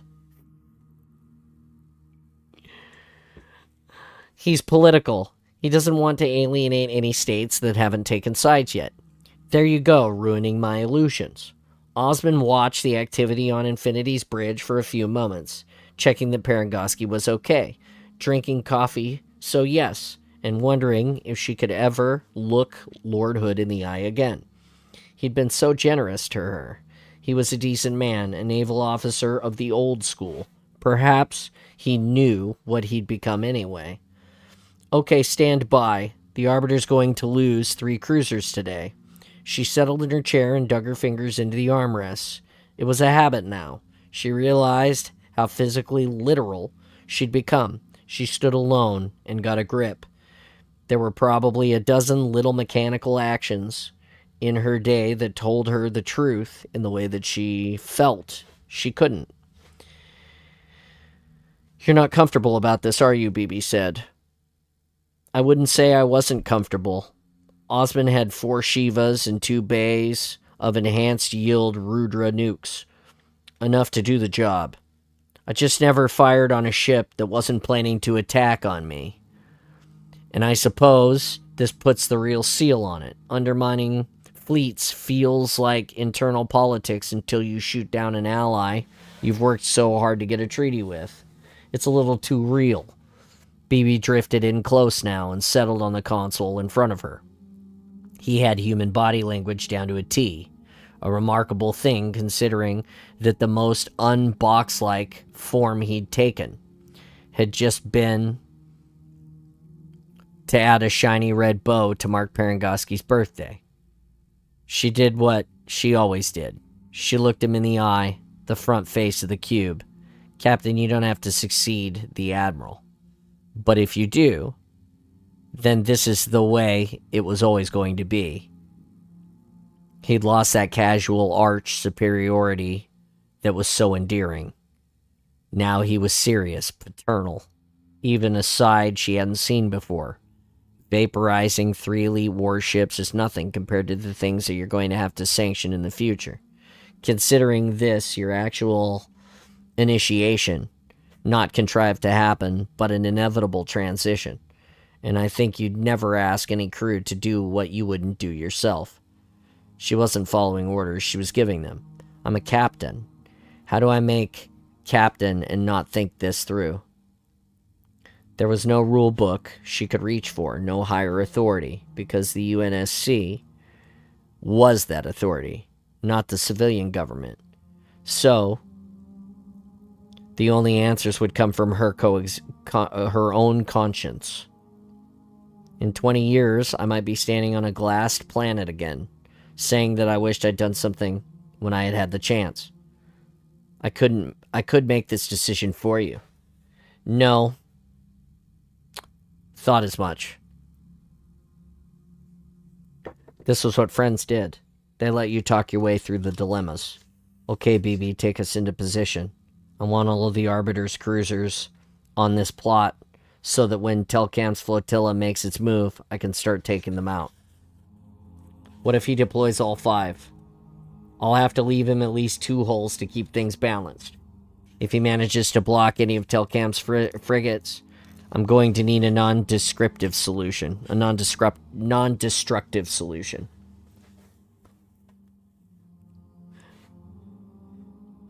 Winging the bad guy in the shoulder only works in the movies. Okay, then we risk warning the frigates so they can take evasive action. I do an awfully good Kigyar accent, seeing as I'm going to spoof Aid's censors into believing the Kigyar did it and ran away. I might as well stay in character. BB seemed to feel his pep talk had hit the spot. He'd put up his barrier of slick cynicism again. Covering up distinctive energy signatures from the detonations is going to be a bit tricky, but perhaps I should just brazen it out and let everyone think that the Jackal lads have acquired some UNSC hardware. They probably have.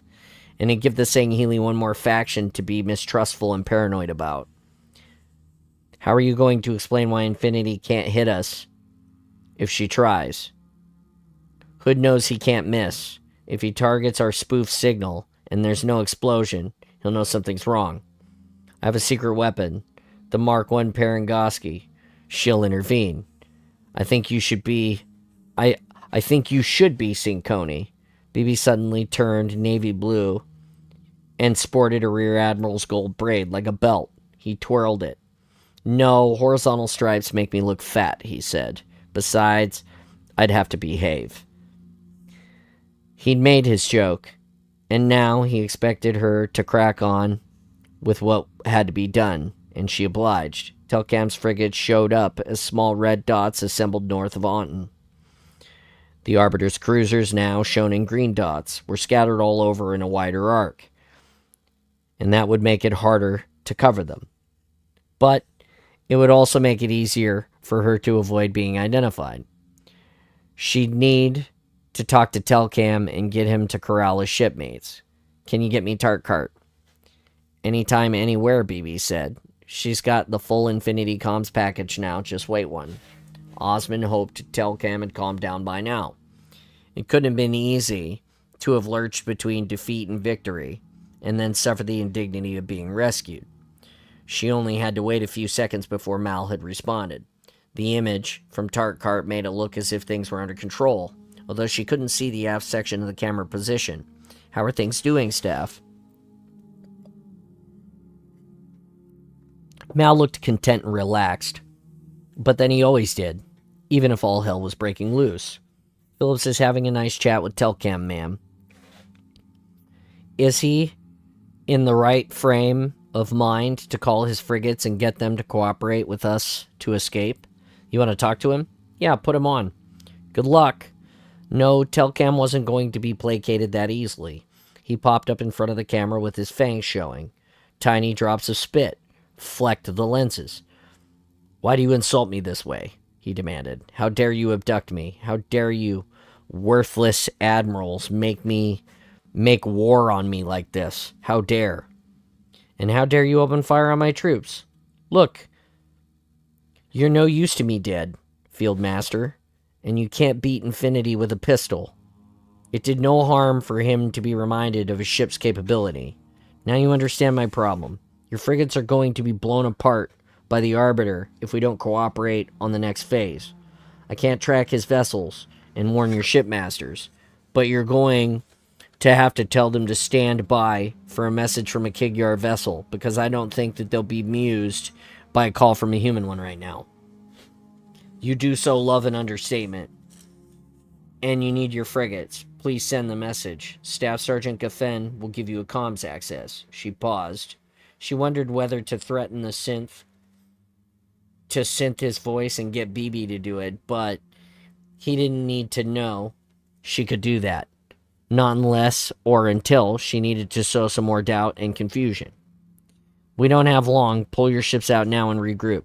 Telcam snapped his jaws a couple of times. Phillips would know if he was sending the wrong kind of message, and BB would just pull the plug. "Very well," Telcam said. "But this is the last time you force a course of action on me." He disappeared from the view, and Osmond assumed he'd gone back to his seat. She made sure she was back on earpiece only. "BB, park yourself in Tarkart for a while. If Telcam deviates from the message, cut him off." "Fragment is already in place, ma'am." Port Stanley held position over the pole, ready to move. Now all Osmond could do was wait. She sat watching the chart, even though BB would have alerted her when the ships started to move. Seeing the translucent hemisphere for herself gave her a better physical sense of what she needed to do. But again, BB could have done it all. That wasn't the point. She had to do it herself, the old-fashioned way. So that she grasped the scale of what she was taking on. "Here we go, Captain," BB said. "They're moving." "Okay, send the message. Tell them that we're going to track the Arbiter's fleet." "Done." That was quick. "Oh, I recorded it earlier. He was a gem." "Okay, BB, take us in." And there they were, moving away from Antom, 4 red dots flying out across the ocean and gaining altitude. Infinity appeared as a single blue spot, but Osmond had the ship's bridge feed on the display to her right and could see Del Rio wasn't lifting a finger. She could hear Hood talking to Lasky, discussing rules of engagement, regarding vessels leaving exclusion zones, and then the green dots started to move too.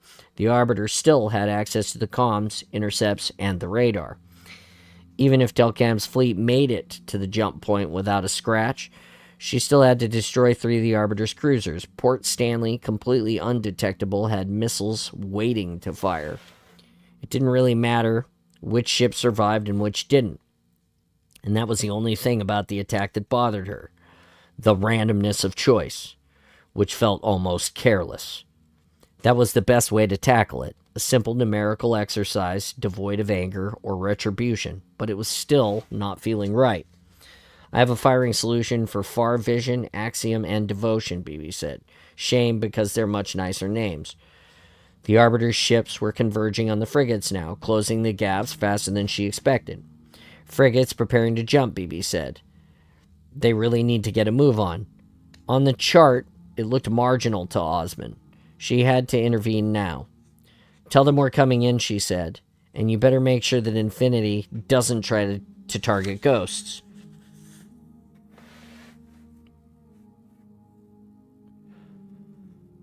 Former Covenant frigate Cleansing Truth, preparing to leave St. Helios. Ray had never imagined things would go this badly wrong so fast. She tried to find a quiet corner of a deck to make sense of what had happened, and work out how she would contact Ymira and Naxon to let them know where she was. As she picked her way through the warriors on the deck, she almost tripped over a very young male who was half slumped in an alcove with his legs sticking out. He was trying to get up. She was a mother. In this confused, frightened moment, her unthinking reaction was to reach and help him up. And then she saw the blood, glossy and dark on the deck, and congealing between the gaps in his armor. She should have known better. Leave me, he said. Leave me, my lady. He waved her away. Perhaps someone else would help him, or perhaps not, but he was ashamed of being wounded and would refuse the help. That was the way of her sons. And that's the way they were being trained. But she decided that she would change all of that when she got home. It was a senseless ritual that achieved little when it came to winning battles. Naxan would be outraged, and she would stand her ground. We need every warrior we can get. This is why we're fleeing, isn't it? That's why we've gathered as many men and as much equipment as we can, and why we're escaping beyond the Arbiter's reach. So that when we return to achieve something, not so that we have some noble act of sacrifice to carve into the Saga wall. Ray kept going and tried not to look at anyone else in case she felt compelled to help again, and simply railed at some unlucky male instead. She was heading for the bridge to find force. Every deck was crammed with troops, not all of them alive. Many bodies had been recovered to be taken home for dignified funerals, killed by the humans, by the Arbiter's human allies. He can't even fight his own battles. The bridge seemed a little more familiar now. She knew that some of the sensor screens were showing, even if she couldn't interpret them. Then a hand gripped her by the shoulder, and she turned around to find Fours looking relieved, eyes half closed for the moment. Please don't wander off again, he said. I thought I'd lost you. That would have been a terrible thing to have to tell Jewel when he returns, wouldn't it? Where are we going now? Luck Hill. Telcam's made contact. He's heading there with some other allies. I have no idea who they are. That's all he'd say. He's very secretive. But then, the humans in the Arbiter seem to hear too much. Perhaps discretion is much wiser. He's running away. No more than we are, my lady. But we'll return, won't we? We withdraw, we make plans, and we return. We're not beaten. And now we know the humans for what they are. The clan will think I'm dead, she said. Jewel and I both missing.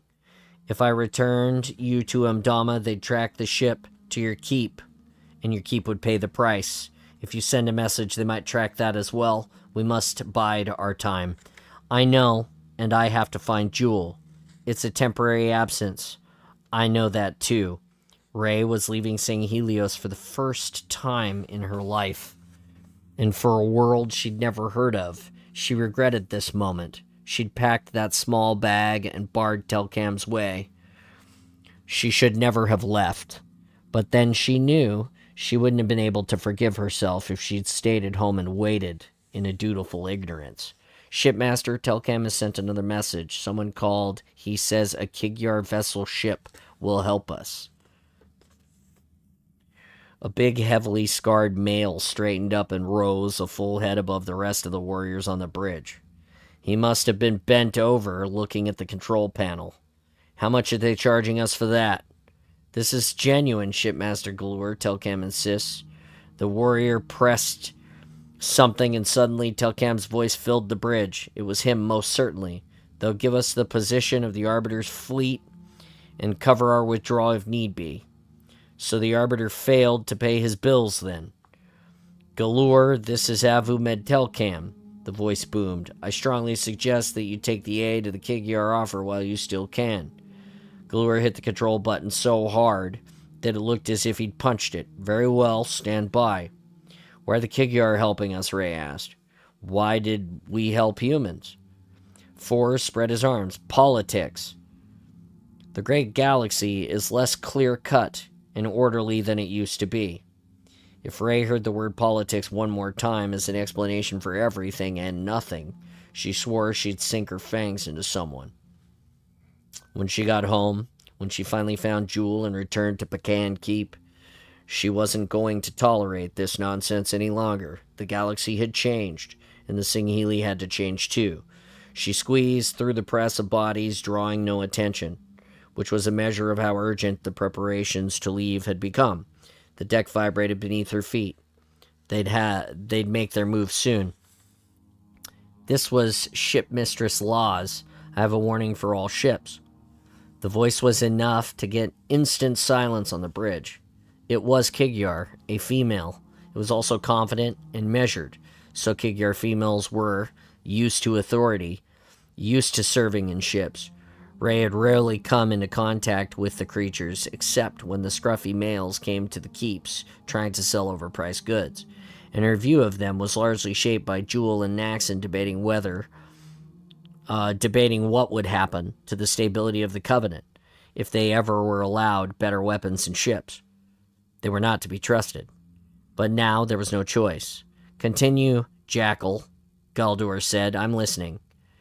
"Make your move now. The Arbiter has 5 cruisers positioned to pursue and destroy you. Get to jump velocity as quickly as you can." "I can work that out for myself. I can see them." Galler pointed to the display. But there was no way that the Kigyar could know that. This was for the crew's benefit. The illuminated grid rotated to show 5 lights. "But I can't see your ship. Look, if you run into your kin, that diseased thief Sav, tell him we want Pious Inquisitor back. We have our own special Mavut out on him." The Kigyar didn't seem daunted. "I know no Sav, and if I find your ship, I'll expect recompense for recovering it. But right now, you need to watch your display and set your sublight drives to full power. I cooperate purely because Telcam advises it." "Good. Keep watching your sensors and get out while you still can." There was still something about this Kigyar, this Laws, that didn't quite fit with Ray's view of the species. Everyone who wasn't busy with other duties did as Laws suggested, though, and watched the grid.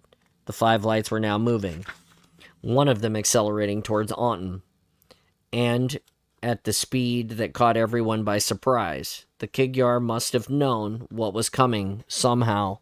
They could hear. The Kigyar's voice was suddenly more distant, as if she was talking to someone else. Missile 1 fire. The fast-moving cruiser kept accelerating for a few more seconds. Galor's helmsman reacted. The vibration of the deck suddenly increased, and Ray felt the frigate lurch away, making its escape.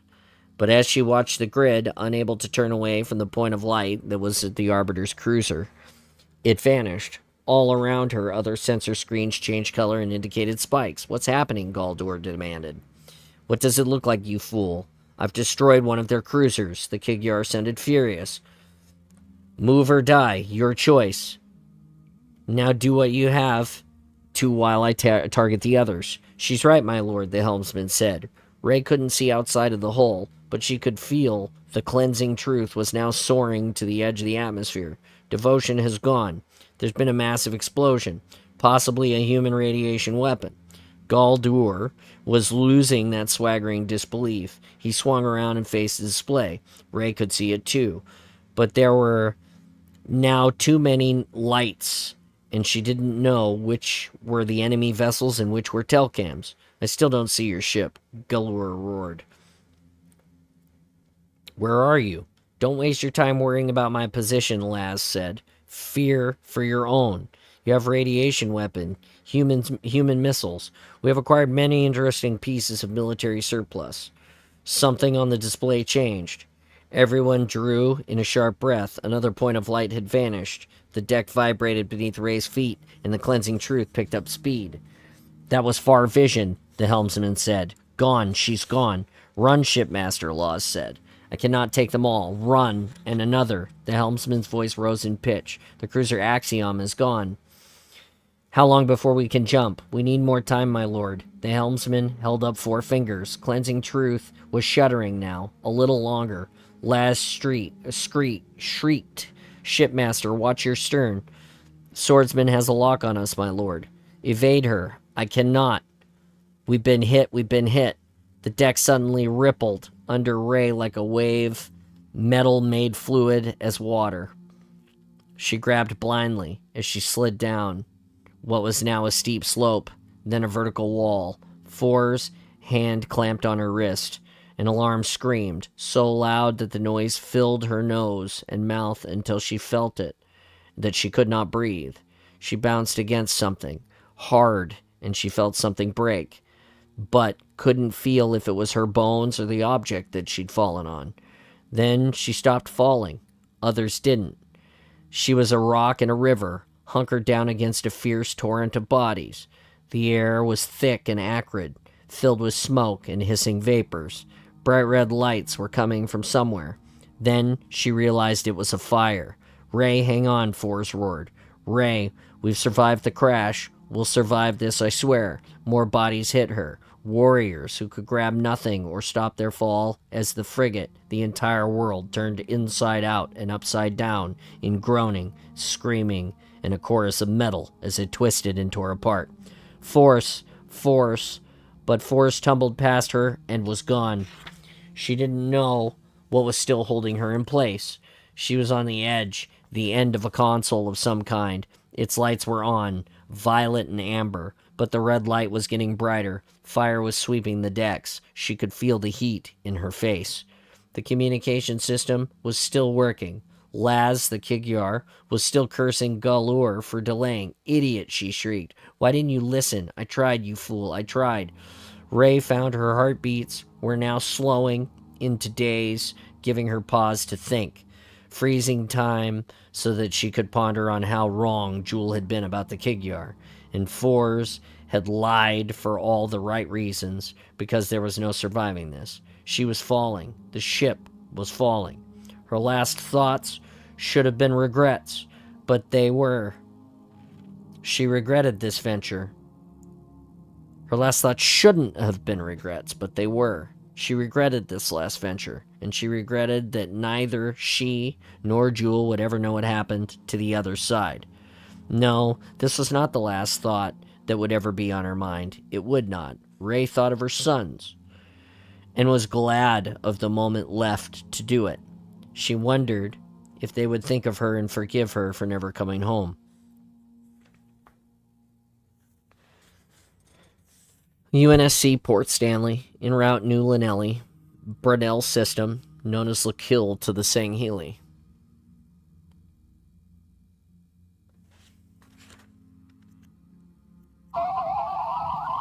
Now drink, you drink. Okay.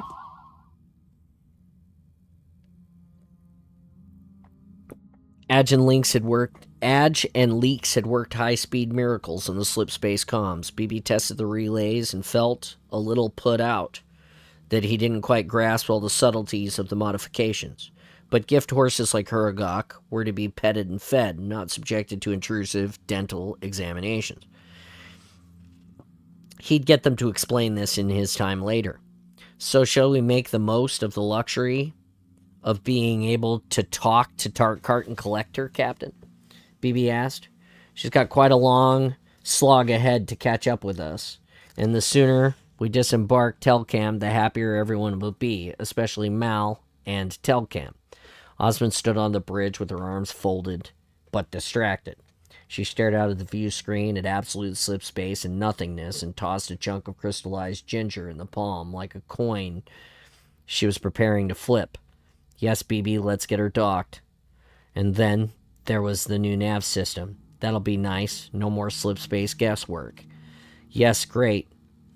We'll need to get a lockup on the Huragok to keep Telcam in the dropship. Actually, I'm not sure I want him seeing anything of Stanley either, even if it has deterrent value."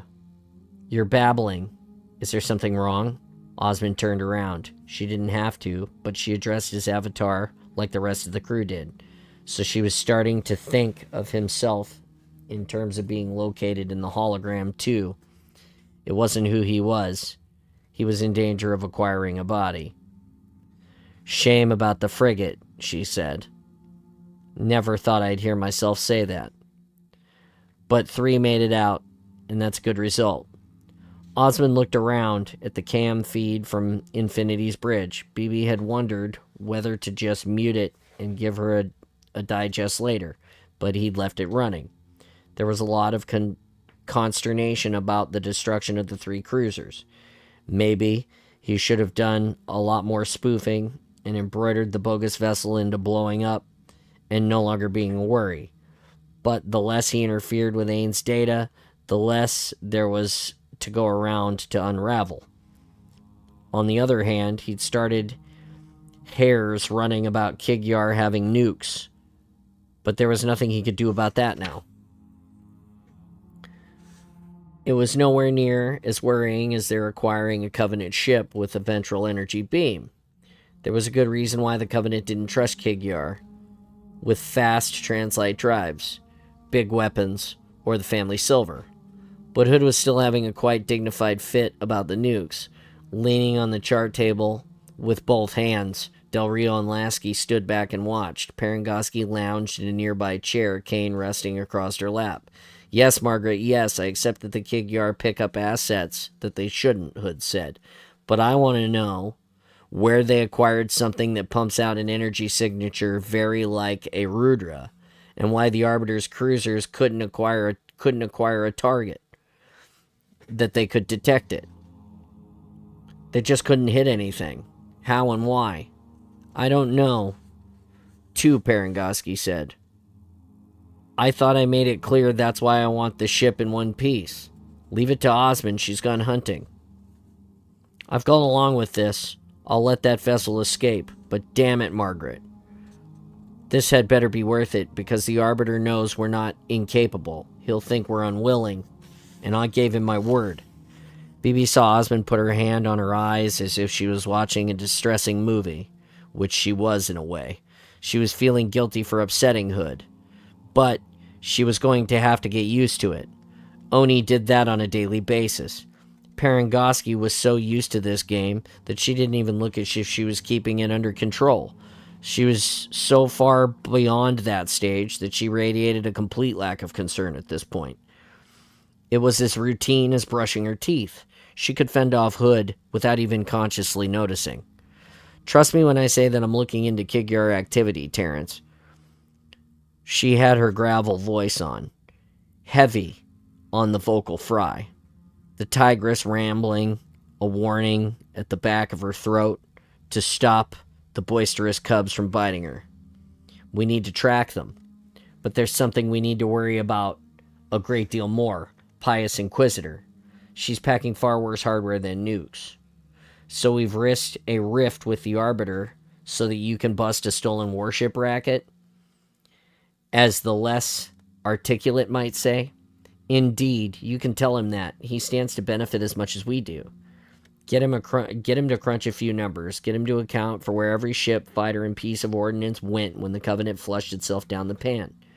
Tell him the humans have had a lot of experience worrying about which bazaar the war machine ends up in when its major power collapses. Do you want me to draw a picture for him?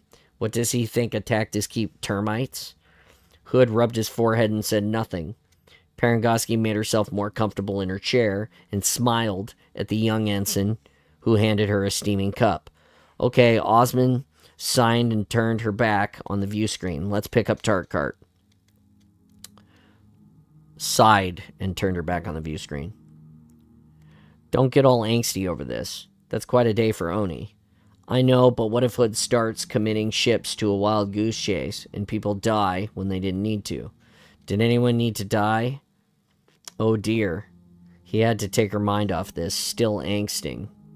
Bibi, I really was rather good, wasn't I? Brilliant, actually. I'm constructed from the very fabric of osmonium.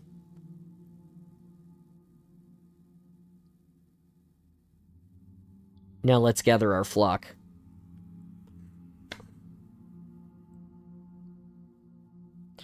That was the sticky problem of what to do with Telcam when the dropship docked.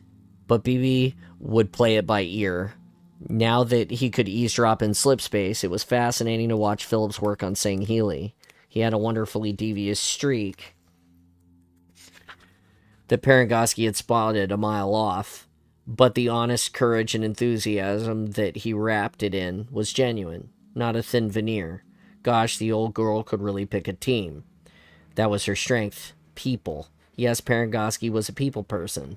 Despite her reputation, usually she was a people person in the same way that a cattle farmer was an animal person. But sometimes she discovered people she liked enough to spare, and then she could polish them like a mirror. Kilo 5 gleamed, BB basked in the reflection.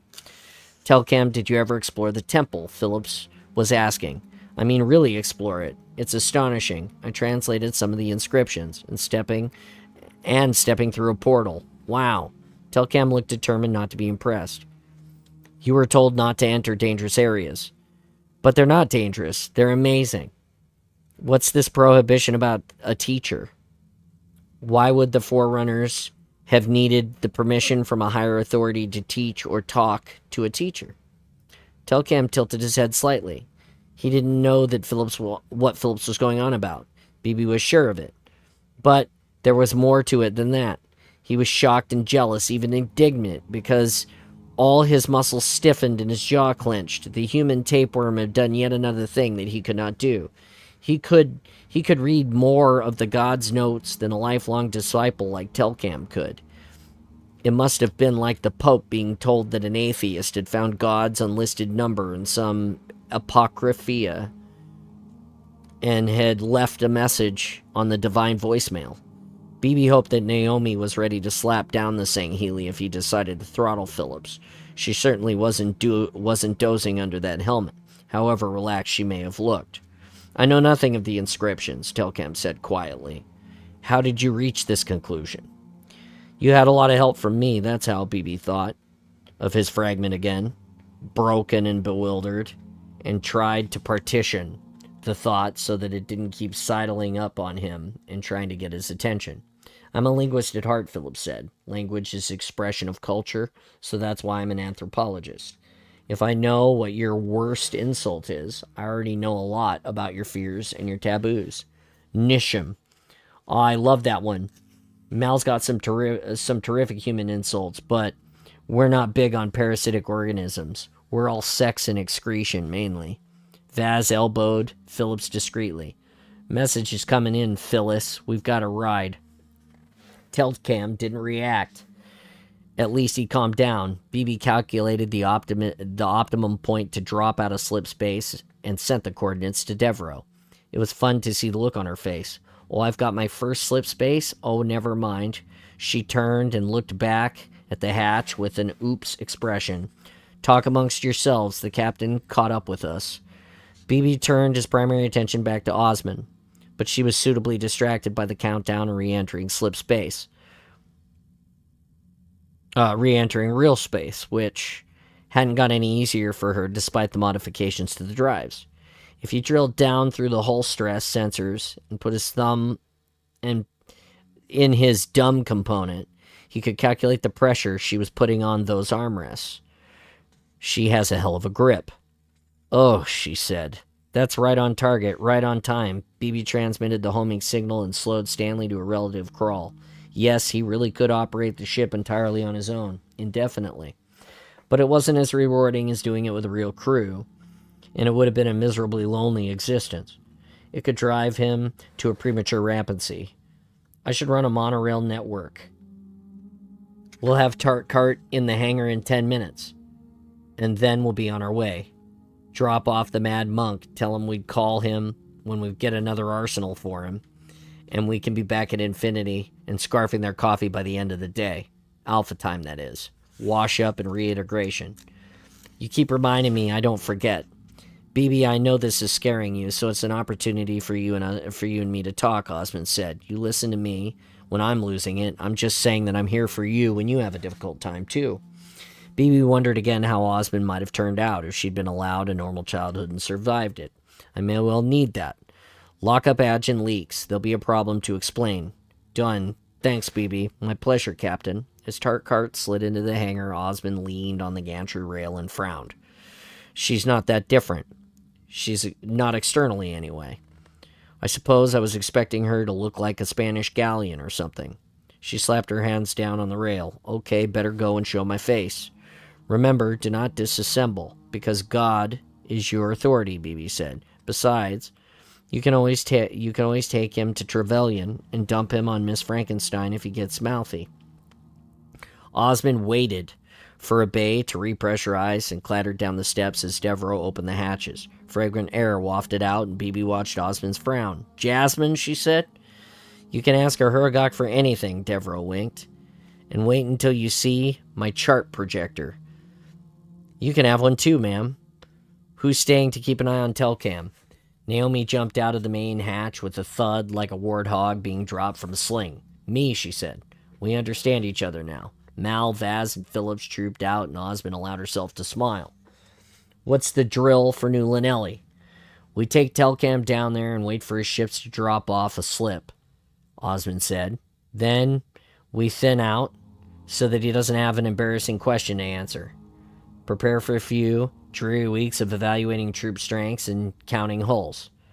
She patted all of them on the back and did a bit of gripping forearms, almost willing to go and leave her to deal with the Sangheili. Phillips didn't.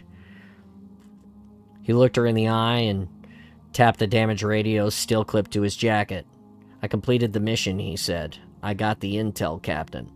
I know it's not been everyone's top priority over the last few days, but I'm pretty damn sure I got locations and other data we can't begin to guess at. Can I call some analytical support from Trevelyan? Certainly, Osmond looked embarrassed. I didn't think you were sightseeing. Evan, really. I didn't. And I'm glad we didn't have to needle you. Thanks. Phillips's mouth pursed as if he was going to say something, but looked as if it was going to be too difficult just then. He did a little resigned smile, lips pressed together, and handed her the radio. Mind your fingers. Naomi climbed back into the crew bay, and Osmond sat down opposite Telcam and Naomi. He didn't move a muscle. He wasn't wearing cuffs, so the time for exploding in rage had obviously passed by now. I'm sorry about your ship, Osmond said, but we got 3 of them clear, and we put a dent in the Arbiter for you. Telcam paused a few moments, as if he was picking his words carefully. Why did you not warn me exactly what Infinity could do? Because I wasn't sure what she would do. But also because I'll be shut down if Hood works out what I'm doing. That was a lie, but it wasn't wholly untrue. She knew she was doing it, though. The tension in her jaw muscles betrayed the efforts. She seemed to want to hang onto that lifeline of self-awareness. The deal stands. My life's been complicated a little by needing to track down Pious Inquisitor before she becomes a problem, but I'm willing to carry on supporting you. But I am willing to carry on trusting you. You tell me, Field Master. I believe I may need a ship now or the ability to seize one from the Arbiter. Okay, I'll see what's around. And Phyllis has amassed a great deal of scripture. And you want that as well? Done. I'll see what we get out of a translation for you. Telcam waited. Osmond waited. Naomi looked as if she could have waited all week. And then she was this self-contained person in every sense. Take me to Lakil, Telcam said, and leave me there. Don't wait, just in case Jul M. Dama shows up. He might well know of this assembly point by now. Friend of yours, Osmond asked? Associate. Osmond just nodded and got up to leave. We'll be discreet then. BB took the precaution of locking down Tarkart systems, in case Naomi couldn't hold Telcam at some point, but he looked as if he was going to stifle his anger and get what he wanted. While BB kept an eye on the 2 of them, Osmond was on the bridge, fussing over the rest of the squad and generally looking as if she hadn't had a single doubt of any of this in her mind. It's easy, Captain. Just look in the mirror and tell yourself a lie every single day. You think you have, but you've only just started. And don't worry, I'll be here. BB noted that she'd put the damaged radio in her pocket. Sooner or later, he'd have to look in that mirror as well. There you go. Chapter 14 is next time. We're on page 344, which puts us at 100 pages to go. There's a really good chance that we could finish this next time.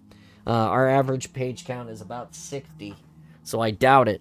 But that means that we're only down to about 2 episodes left. I'm going to scroll through the text and see what everybody is saying.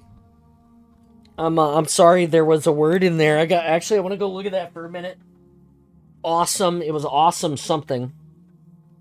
And I when I read it, I just was dumbfounded by a word made from awesome that I'd never seen before. What was that word?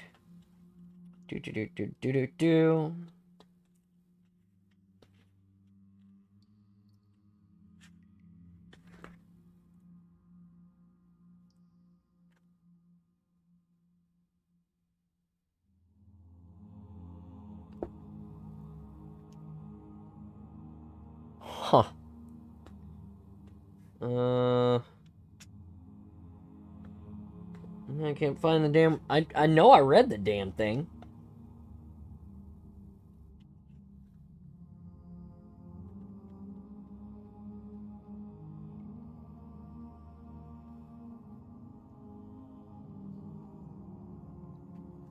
No shit. I'll have to go find it. This is in the last couple of pages.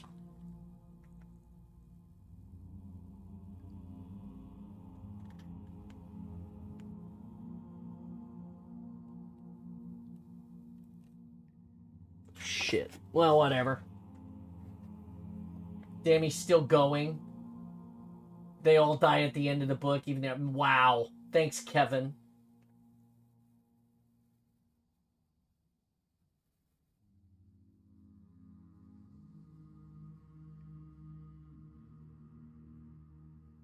Joan seems to be vibing. I'm doing pretty good, Lisa. How are you today? Thanks for stopping by. At least I'm getting a couple of warm-up games. I missed what Nikki said. Well, anyway, give me a second. My coffee is out, so I'm gonna run and reboot it. I'm gonna reboot the coffee.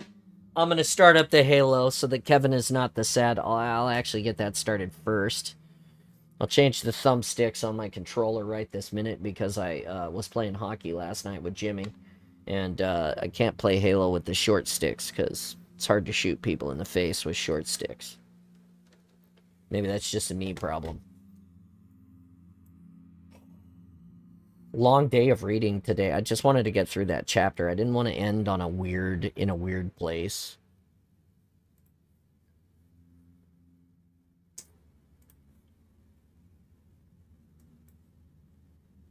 I'm apparently getting some installation ooh merch. Dude, that's awesome. Installation ooh woo. Ooh woo. Yeah, you got some from winning that tournament, right? Because you were the tournament winner for the 1v tournament.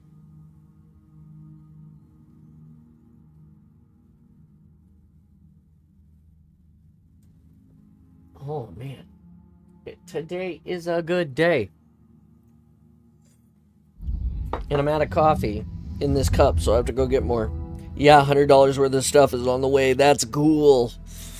He's got really great shirts. So many good shirts. I have like a whole drawer full of them.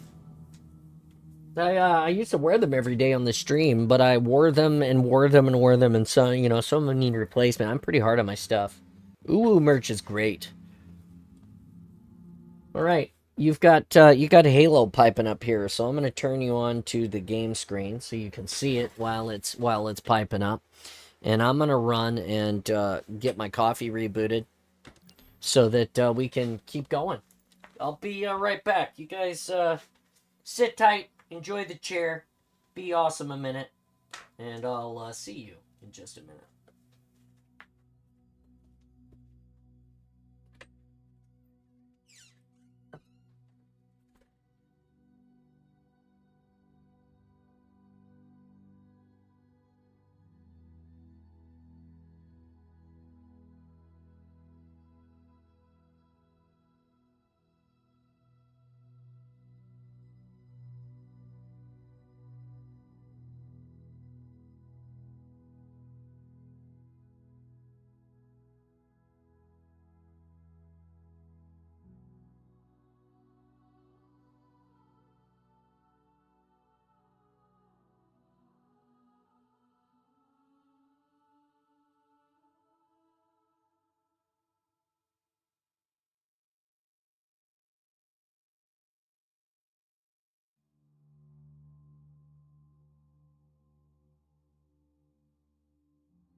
I have returned. The book daddy has returned. I'm gonna jump into the Discord because that's where I belong. Give me just a moment. And Kapaka. We're now in the Discord live space for you to enjoy, join, be part of the awesome in your very own wonderful and great way.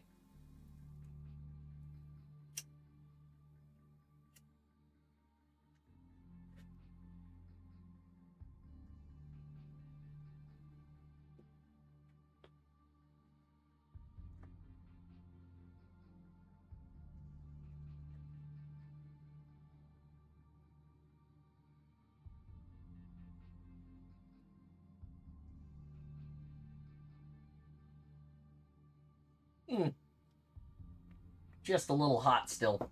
I mean, you can see. I blew right into my coffee cup and got fog on my face. It's one of my favorite things to do is to blow in a hot cup of coffee and just have the, like, coffee mist. Like, I guess since you're blowing out and you're, like, misting your glasses, my wife always laughs at me. It happens, like, on the coldest days. Anyway, I never thought about it until now, but I guess if you inhaled, you could smell your own breath, and that might not be so great. So, yeah. I guess it's not the greatest, but you know what? Whatever. Oh, hey, by the way, I'd like to say thank you to Becca for the follow, and Adnil Azor, or whatever, for the follow earlier. I said welcome to the awesome, but just want to make sure I say thank you again. And the gifted sub for Becca from Installation 00. Thank you so much for that. That is amazing. You guys are the best, and I appreciate you. I'm gonna go see if she chatted. Did she chat at some point? Let me see here. Does the chat go back that far? Maybe not. Maybe over here. Oh yeah, there she is, Becca0104. How are you? Usually wraps up his reading about... Yep, okay, yep. Yep, and here I am. I wrapped up my reading. Hi. A little late. Thank you, everybody, for watching today, by the way. I appreciate you. Thanks for stopping by and being amazing. Everyone, and awesome. Did anybody catch what the what that awesome word was in the book that I read that, like, totally, like... I mean, I know because I physically felt myself just, like, stop. I was like... I, like, read the word, and I was like... And then I had to, like, get myself going again. Anyway, who knows? Hey, Lisa, which book was this again? This is, The Thursday War. Thursday War? And I was just reading it just a second ago. And it was, like, right here in the,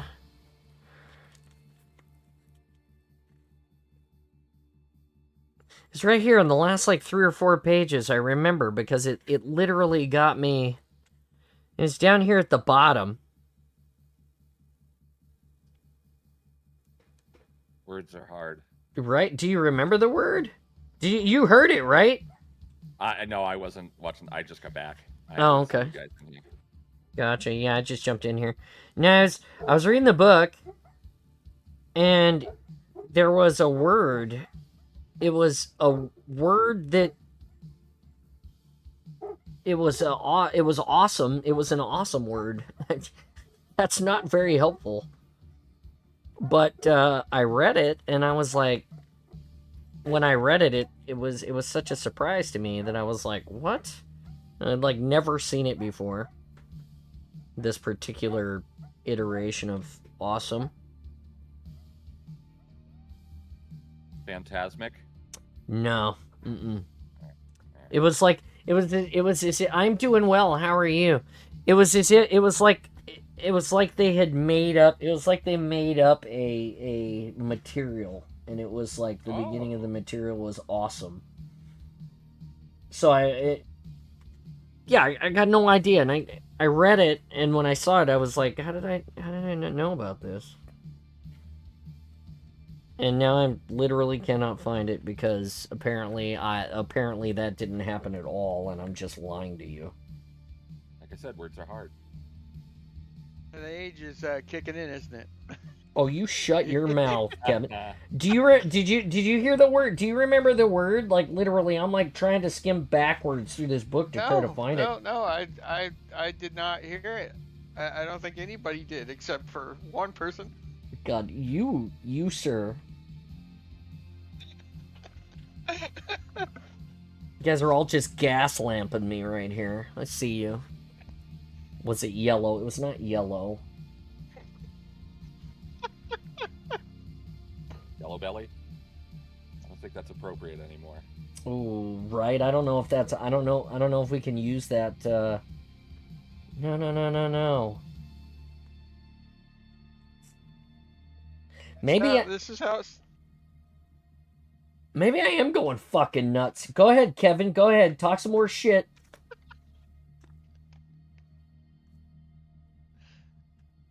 I swear to God. It was like awesomonium or something.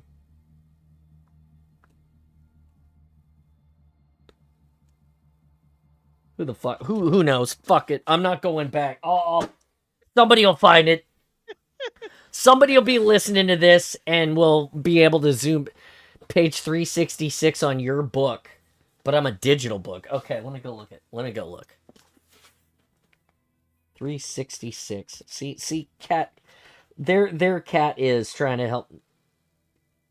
Can't be 366 because I'm only on page 345. Is it mentioned again? It's Awesomium. Yeah. Okay. Yeah, there's actually. Yeah, I'm looking that up right now. Halo Believe Workshop. I was There's like, also a bug in Gary's mod Awesomium. there you go. I was like, fucking reading through the book, and I'm like, meaning some material with awesome unexplained properties. Yeah, that's me. I'm that. That is me. That is what makes the awesome go, is me. And that, whatever that is from me, that's perfect. And no idea that that existed until just now. Hashtag copyright infringement. So I brought it up real quick to take a look at it. Thank you so much for that. You be quiet, Scott. Just say that's really cool. Like, you know, it's like it was meant to be. That's all I'm saying. You ready to play some Halo, Kevin? I know you've been chomping at the bit. I mean, you have some awesome properties, but unexplained. Well, yeah. I mean, I don't think every property that I have has been explained yet, right? I mean, I'm not a completely explainable dude. That would be terrible. Then I would have no mystery. Shouldn't I be mysterious at least a little bit? I mean, don't you put it all out here for the world to see? I mean,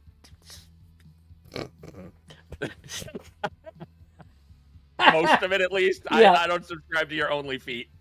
only feet. When you gotta poke you with a stick, so you'll explain basically anything for us. It's one of your most endearing qualities. It's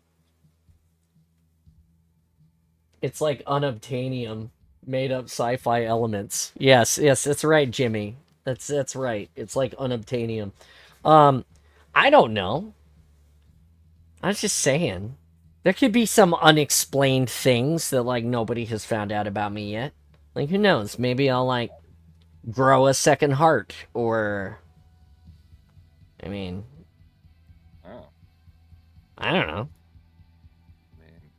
I could be a Time Lord, I guess. Now you're a mutant. Interesting. No, I feel like I already have a mutant superpower. It's called psoriasis. It's like the overproduction of skin cells, right? It's on this hand particularly.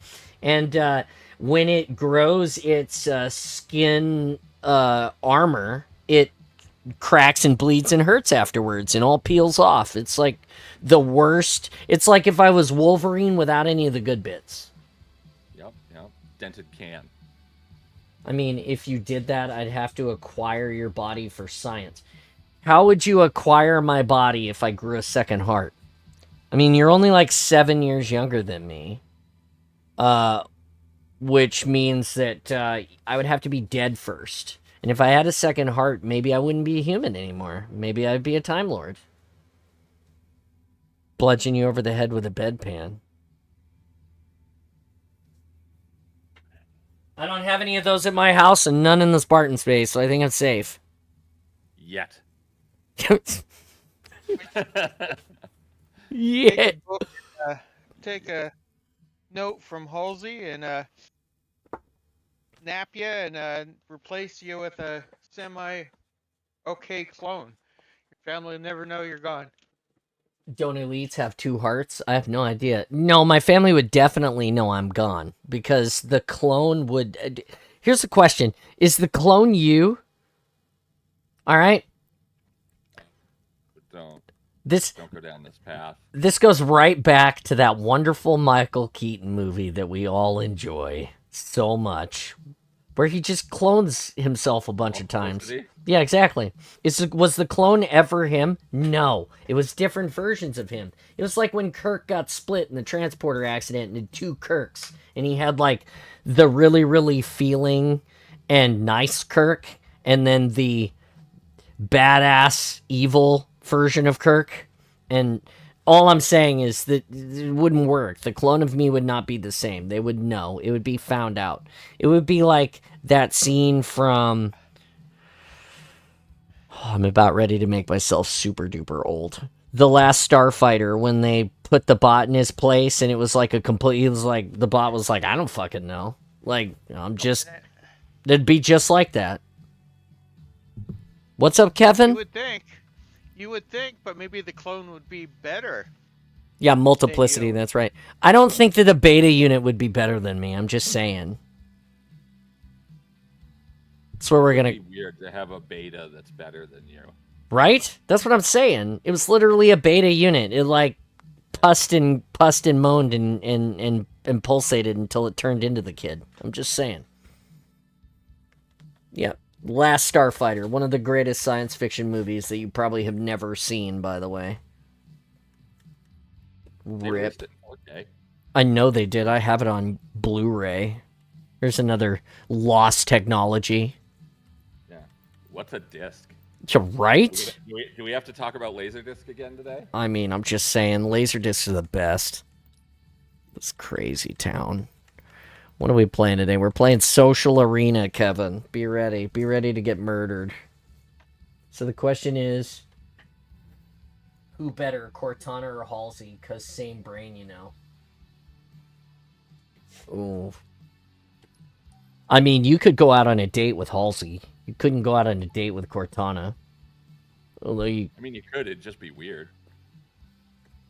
How would you do that? Would you take like a projector with you and sit it in another chair and just have it projected on the other side of the table? I'd rather go out with a date with Cortana. All right. Well, I mean, you and what was the Dr. Krieger from Archer? You and Dr. Krieger can enjoy the digital women, and I'll take Dr. Halsey out, and she can tell me all of the stories about...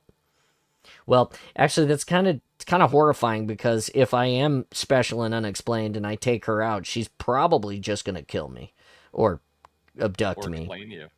Hey, maybe she abducts me. Maybe there's something there that's, I mean, you know, maybe... Cortana could provide me experiences Halsey could never do. Auto jack sequence initiated.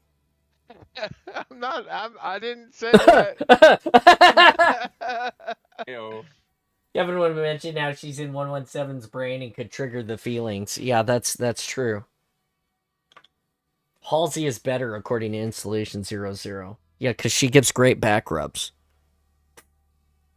I mean... Cortana could do so much more for you. I mean, I don't know. I don't know, all right? Captain Keyes was eager to get Cortana off of the ship. Captain Keyes had a baby with Dr. Halsey.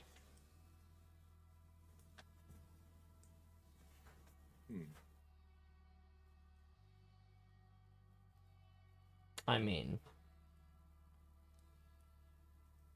Halsey's the most intelligent human to ever have existed.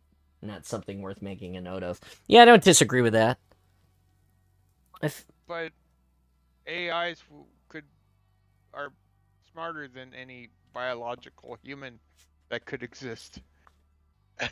I mean, you're not wrong.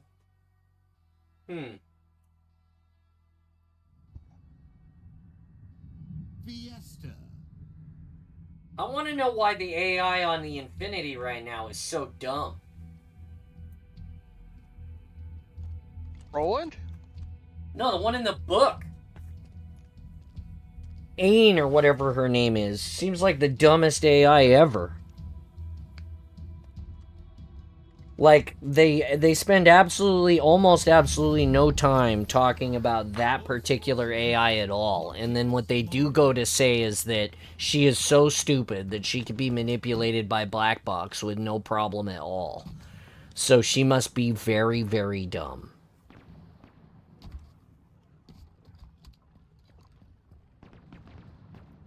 Oh, Excuse me, gentlemen, for 5 to 10 minutes, which means I'll probably talk to you guys tomorrow.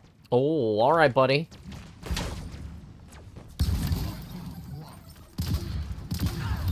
How did I not kill all three of those dudes with that one shot after I coiled them? I'm so confused. What'd you say to upset the bot, Jimmy?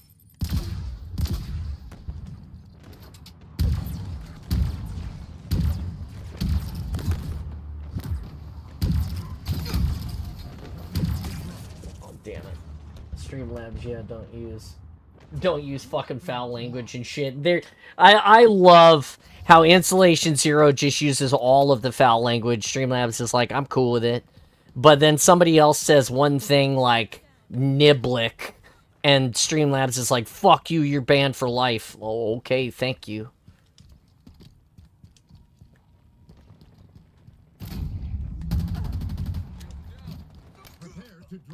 No way. Oh my god.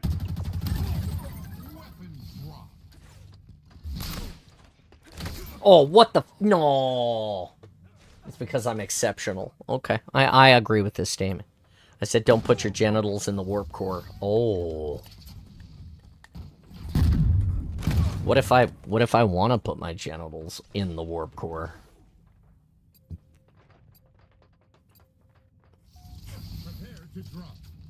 Until you tried it. I mean, I'm just saying, you know, like, shut down the warp core, pull out the dilithium housing, wipe your balls inside of the... Aw, I can't believe we've descended to this level of terrible today, boys and girls. Translocated across the galaxy. Not if it's off. Bot Lord pouted because you used the D word. That's funny.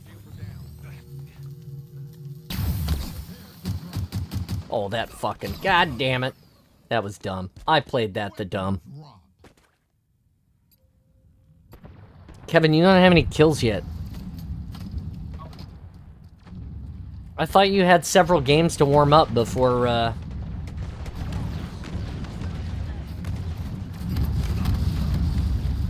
did, but they were all SWAT. Oh, that's for... Alright. Just replace the D word with Broner. Yeah, Broner is an accepted word for the awesome. Turbo Broned. Mega Broned. Ultra Broned. Brontastic.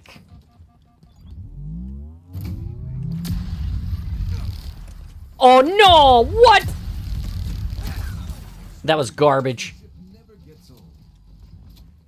100% should have beat that guy about his head and his shoulders.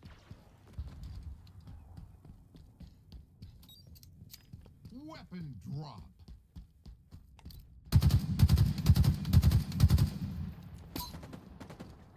Another one down. Don't put your Broner in the warp core. Fuck! Are you lagging or something? This seems a bit... Yeah, it is a little bit... I'm experiencing a little bit of lag as well. Just this match. Not sure why.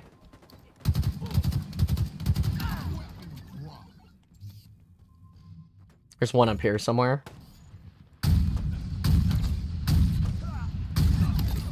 I don't know how I killed that guy. Two here, two here. Oh, fuck. I'm dead. Oh.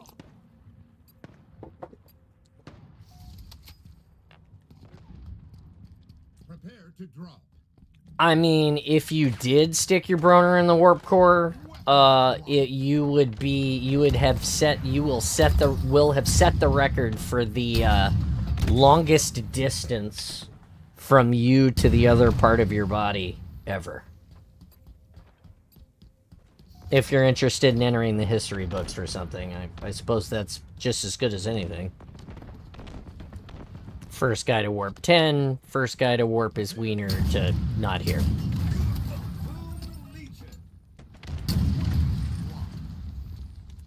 Oh, good lord. I can't believe we only have an hour and 10 minutes left in the awesome.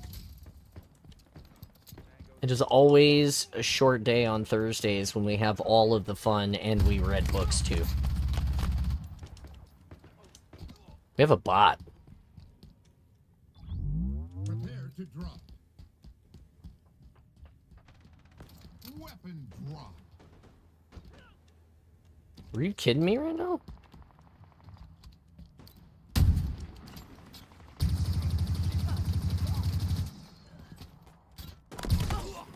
I don't know. I don't even know how that happened. How do I have the most kills? You playing with us today, Jimmy, or are you just chatting? How's the Craftster Chief coming? Dude, it changed me weapons mid-shoot, and then that guy killed me with his needler, because he didn't change.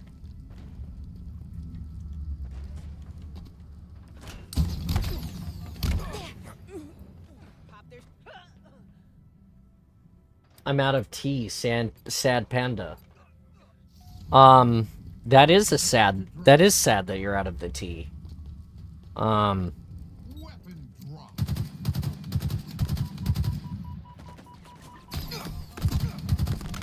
drop. 3 over there, scheisse. Ah, sad. Kevin's only got 3 kills. Haha, Kevin.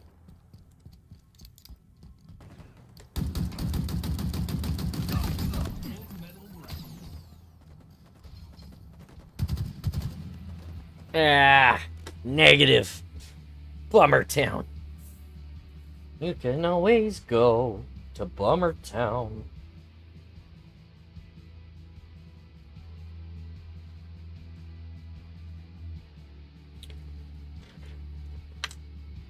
I got some oolong tea. Alright. Broner slapping across the universe. Wow, the Star Trek song. Okay. I don't know.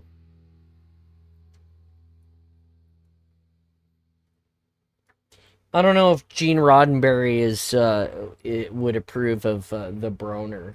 I'm not sure if he would find that funny.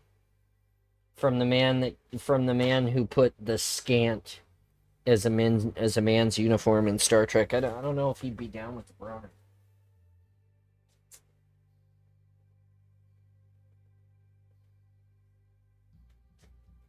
I don't know.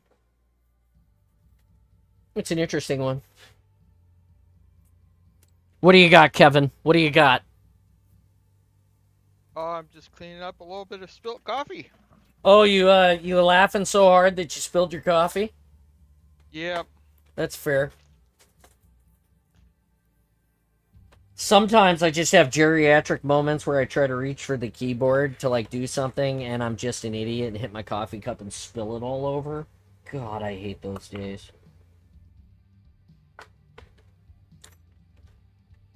I have some Assam Ginkgo Earl Grey, Lapsang, Souchong, and some normal tea downstairs. I would consider Earl Grey normal tea.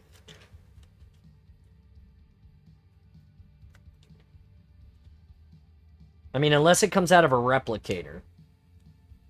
Then it's not normal at all.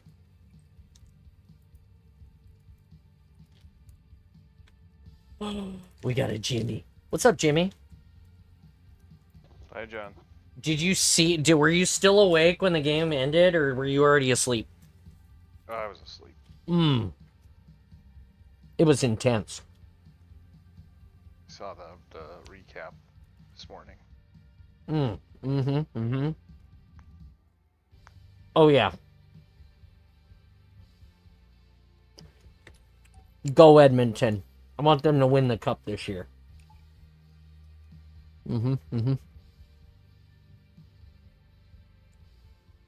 Mostly because I feel like we're going to watch Toronto burn down because they're out. And, is Vancouver out yet, or are they still in it? Vancouver was never in it. Oh, yeah. I'm thinking of Winnipeg. Oh, that's right. The Jets are playing tonight, right? Mm-hmm. Okay. Yep. So then it'll be if the so who does Edmonton play now? Toronto's not out yet. 3-2. Oh. I thought they were out last night when it ended. Oh. Okay. Winnipeg plays tonight, and Carolina plays Washington tonight. And Carolina wins. Tomorrow, Toronto and Florida play. Okay. So if Carolina wins, then they're done. That's East Coast. If Winnipeg loses tonight, Dallas will play Edmonton. Okay. And then tomorrow at 5, Toronto plays Florida. And if Florida wins, then Toronto is out. Mm-hmm. But I'm really rooting for Toronto to bounce back and win one. But you're saying the Stars are going to play Edmonton? The Stars are playing Winnipeg tonight, and they're up 3-1 in the series. So Winnipeg's down in the series quite a bit. That's kind of a surprise. They were a pretty strong team all year. Yeah, I think they were number 1 in the West. Of course, Washington was number 1 in the East, and they're down 3-1 in their series to a wild card as well. So take what you get. I mostly just want to hear from Mike. I want to hear like live reports from Foamforge Cosplay about the city of Edmonton burning to the ground because they won a Stanley Cup. Because he says they'll burn that place down. Well, that seems to be a thing in every Canadian city when they get into the finals. Except Vancouver, for some reason. They'll burn it down if they win or lose. They don't seem to know the difference. Mm-hmm. Slayer. Either That's way, what it's Mike entertaining. said. That's what Mike said. Riot if you win, riot if you lose.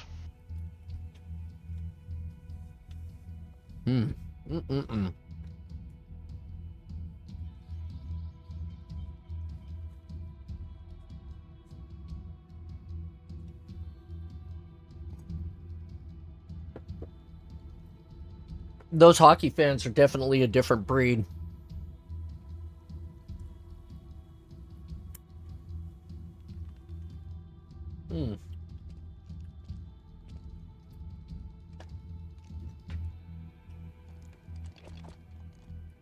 We got a bot. I don't think that's a bot.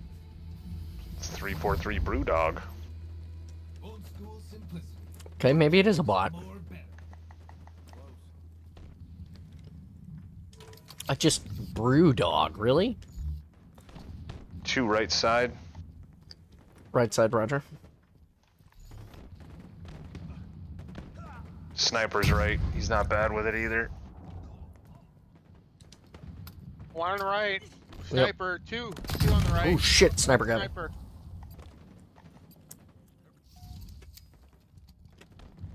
One left 3 on side. the right.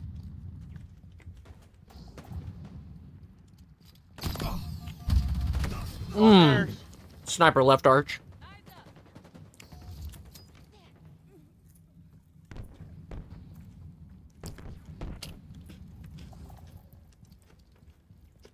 Yeah, I'm getting double teamed in the back left corner of red. I don't know why it spawned me there.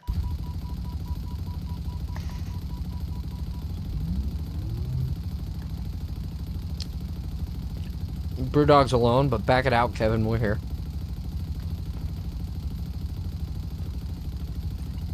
One here, two here.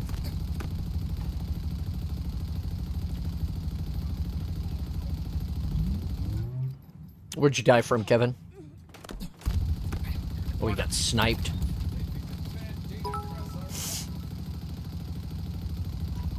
John, shoot some more. John shoots some more.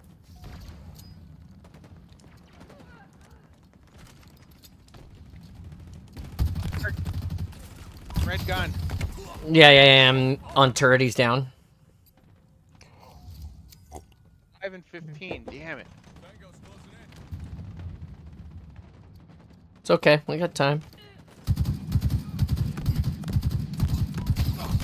Oh, there's another one here just to the left of me that I was shooting next to that didn't see him. Dandelion bird dogs.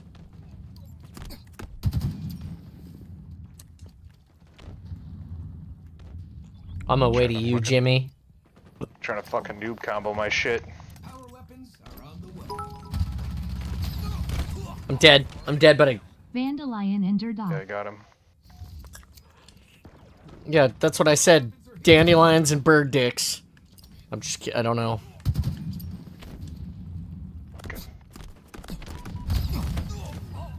I'm playing like a jackass right now. I'm a 1 and 7.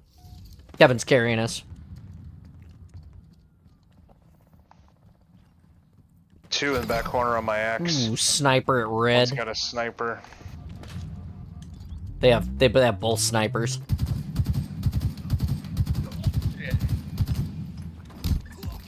Weak in the blue tunnel. Blue tunnel, Roger. Wheat. Sniper here, top mid.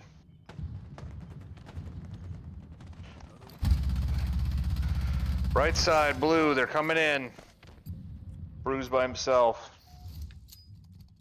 With you, Jimmy. Back up a little bit here. Yeah, that's why. F F F F F F F F F F F F F F F. Holy cow.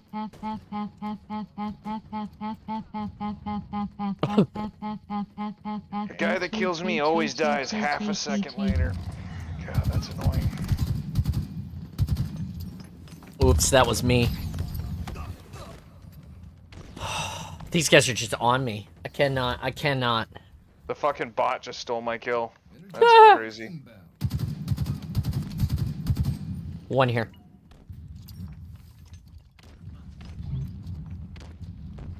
Energy sword available. One there, weak on me.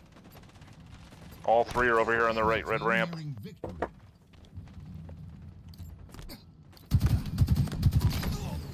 Yeah, they are. All of them. They're staying pretty close together, stacked pretty close.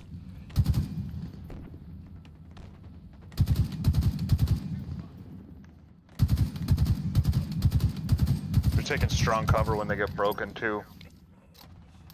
They're playing very defensively and just walking in circles around the map. Of course, there isn't much we can do about that when we're Damn. constantly And they've got strapped to the movement of a bot that just runs in. the dumb shit. Eyes up.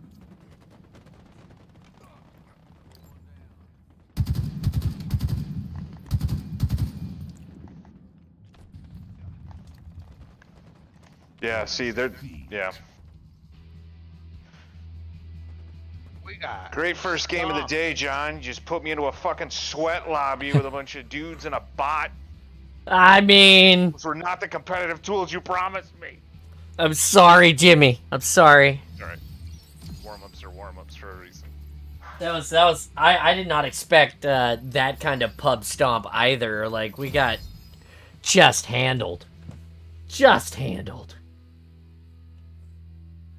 2 and 10? I only killed 2 people? Oh, Yeah. 6 assists. That's why. I feel like that too. I had let me see how bad it was for me.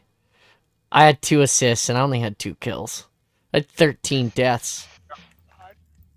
It was terrible. It's like The every bot got time. more kills than us because it was stealing. I would do all the damage, and then the bot would just be like, "Oh, bruh, I got one." I got one. Beat by a bot. Oh my god. Got conned by a bot. That's what happened. Both my teammates got beat by a bot. I mean, yeah, you're. That bot's. Careful what you wish for, Kevin. You do this every stream. You talk a bunch of shit when we're in the negatives, and then he takes you into some game like Husky Raid, and you get your shit pushed in. Just saying, watch out for the karma train, my dude. I know how it rolls. I'm Gen X. He picks up the flag and runs to the wrong base. I gotta give out shit when I can. That's fair. That's fair. Kevin's like, I can handle it. He can. old If school. there's anybody who can, it's Kevin. He continues to. So block Gen X, yeah. Here, how many months? No. Jesus, I don't know. I thought adults counted their age in years, not months. Kevin. I'm doing young person speak. Oh God. Hey Siri. A friend of mine is in his 50s. If we counted that in 12-month cycles. I can show them if you ask again from your iPhone. Oh my jeez, you didn't even let me finish the question. This is the problem with AI. If it doesn't want to listen to you, it just fucks off and doesn't listen to you. That's gonna be another problem. I don't Hey need... Alexa, how many months is 54 years? Slayer. 648 months. There you go. Sounds way worse. Decades old. There you go. Kevin is 648 months old. Centuries. Centuries. Oh, you'd be... Why? Roll up on Kevin. He's like all old and broken, sitting next to a fountain with a whole bunch of Grail cups. Like perforated paper. I meleeed his body just to be sure. Good job, Jimmy. 2 in that hall. Oh, I missed. He's a long way. There's one coming to man lift now. 2 coming to man lift now. I'm dead. Yep. I thought you meant they were coming up the hallway you just went down, so I just turned to the right. I didn't realize you meant the man lift. Ha! Well, I mean, 2 I at was... the man lift. Yeah, I know. It's on me. They're still standing up there. Yep. He has the high ground. Don't do it, Anakin. I have the high ground. You underestimate my stupidity. Yes. That's what he should have said.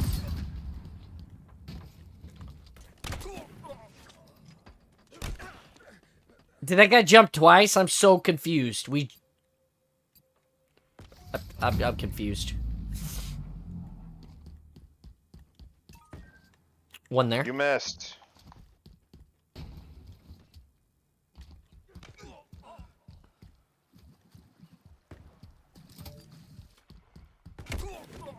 Oh, that was bullshit. I'm dead. Come on, Johnny. Dude, I can't believe... Down below. Oh, behind you. Oh, Metabolic Engine. We played with him yesterday as a rando pair up. He's on our team today. You know that it's getting bad when you're playing with the same people every day. When you're queuing up for this, you know that means that... There's one at red command. Two at red there behind man lift. 3 there now.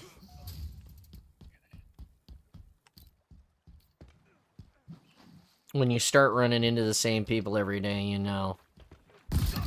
Oh, you are so much better than them. Still 1 camping the top of man lift. 2 up there camping the top of man lift. Rocket jump, bitches! Yeah, that's what you get. This is what you get. We've lost a Freaking A. Kevin's dead. Saw that. Kevin's alive.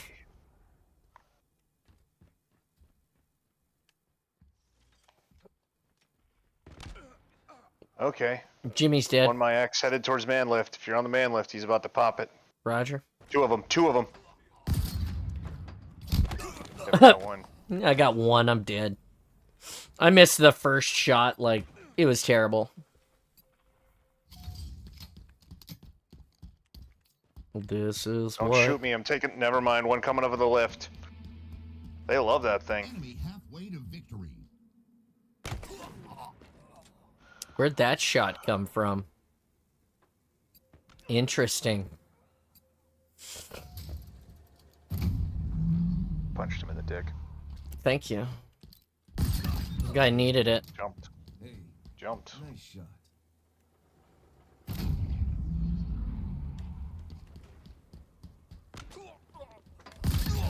Oh, I shot that guy in the kidney. I just died from somewhere. I died from the red room? From the control room or whatever that is right there. This is what you got. Kill him. Kill him. He killed me. He shot me, Jimmy. Kill him. I'm fucking trying, but the game doesn't let me sprint in this game mode, so, like, I'm just Yeah, there's walking no, with him. no sprint here, yeah. Like, oh, yeah.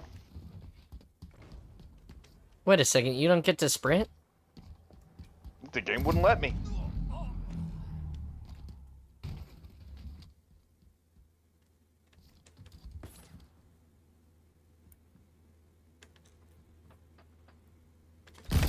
Oh, nice kill, dude.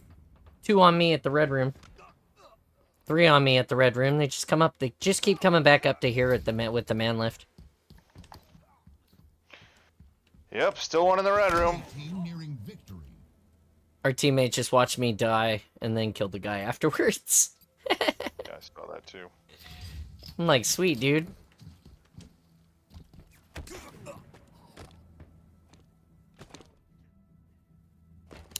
I just spawned, like, ran to a place and immediately got exterminated. Like, didn't even get a chance to think about Taking the shooting man lift or running. again. I swear to God. There he goes.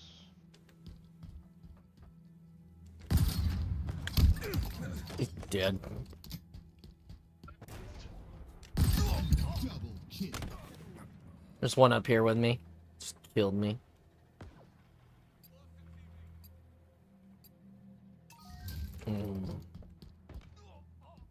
Great team. Oh, there's 2 at man lift. That was tasty. 2 there.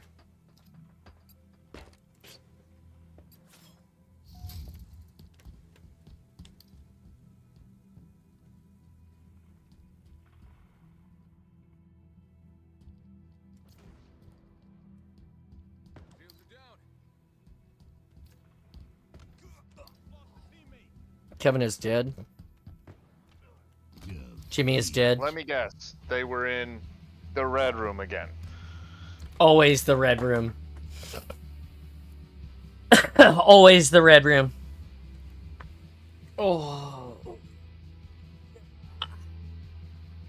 Well, shit. Someone went positive. Was it you? Good job, Kevin. Good job. Tomorrow I'll try to be more positive than today. How about that? In the meantime, You're not gonna be here. Tomorrow I'll be here. I'm gonna be here tomorrow. We're streaming tomorrow. I thought you're huh? Mm-mm. There's no golf tomorrow. Last week. We're streaming. Golf was last week. That's right. Golf was last week. This Friday, the awesome will go. We will have a whole party of awesomeness.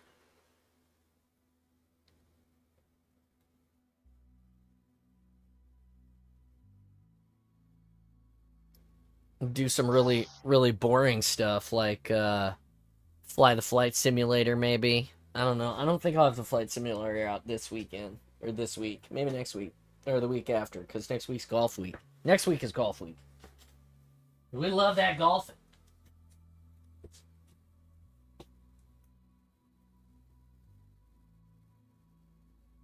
We got baseball practice tonight, boys. I'm excited.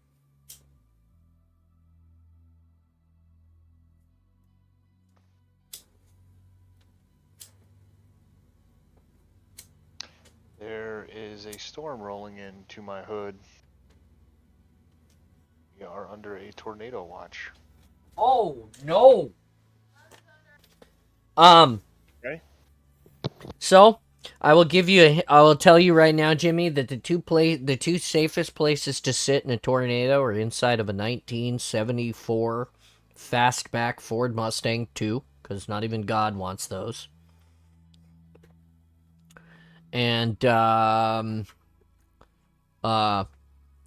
inside of a Dodge pickup truck, some sort of Dodge Dakota, because as we learned in Twister, they just seem to spin around and stay attached to the ground mostly until you put the data center inside, and then apparently it's like a piece of candy. Yeah. Did anybody see the last Twister movie, the new one? With Glenn Powell? Was it any good? Absolutely. No, it was absolute trash. Was it bad? Yes. Okay. That's too bad, They because... def- Yeah, it go was ahead. stupid because they defeat tornadoes. They defeat tornadoes.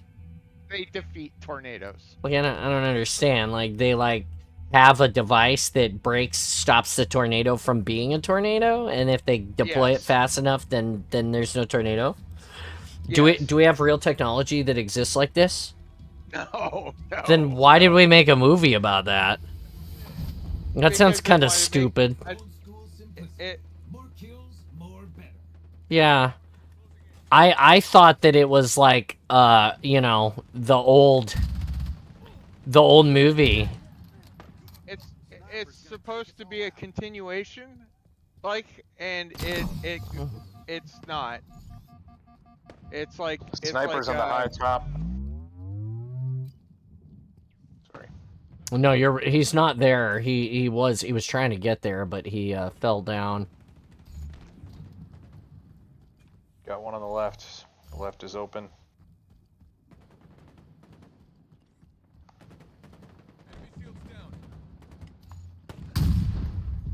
Okay, I just got sniped from up top, even though I was at the ground. The angle he's shooting at tells me he is fucking up there. He was. I just saw him up there. Took 2 shots at him. I want to know how he got up there. I haven't figured that out yet. You are so much better than One Two on here. the left. I told you the left side was open.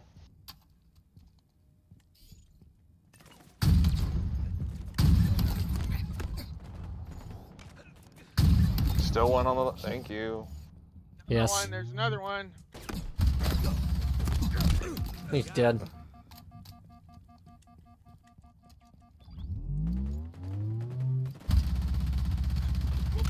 gain the lead.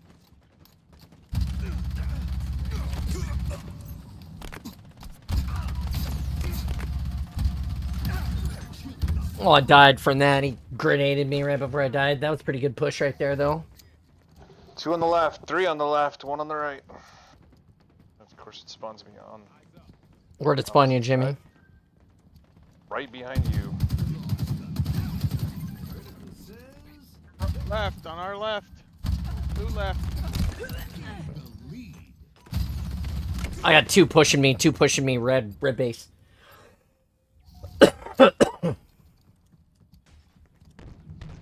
Lost the lead. Me. On the right. Power weapons are on the way. See that shit? I break a guy's shield, Kevin insta pops him. Power weapons are here. Just the assist lord over here. Sword in I'm dead. They got the sniper at blue base. They've got it. Again, I'm physically meleeing this dude. Kevin, last bullet. Boop, got him. I'm dead. One at blue shotgun. They're all at blue. All at blue. Sniper, left side blue.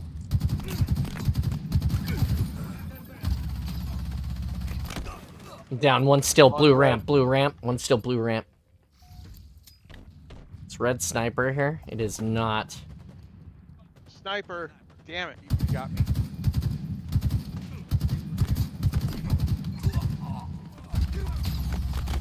It's still there. My sniper's on the ground on my X. So it's his. Blue, I they're have it. blue. Coming to you, Kevin.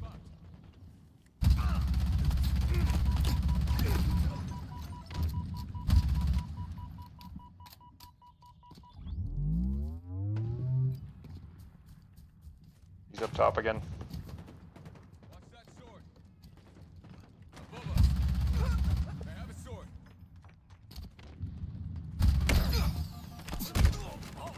Enemy shield's down. Want to know how he's getting up there. Way to victory. I know there's a way up there in the old mode, but I've never been able to figure out how to get back up there in the new mode. Sniper's on my X. So they're jumping from the ramp Yeah. onto these little pylons, and then up onto the roof from there. I just watched him do it.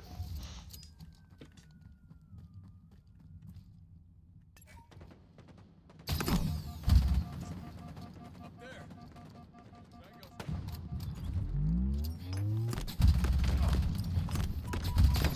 All three in the middle, weak.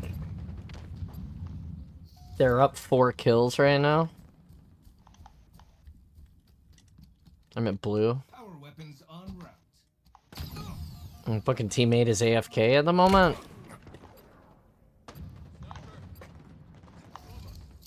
Power weapons available. Guy on the right. Blue right. Yeah, I'm fighting the sniper in the pit here. Spawn getting chipped in red. This is beautiful. Love it.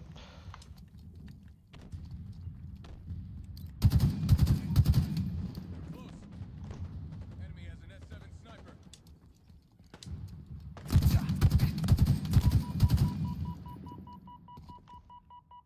Red right. On my X. Enemy team nearing victory.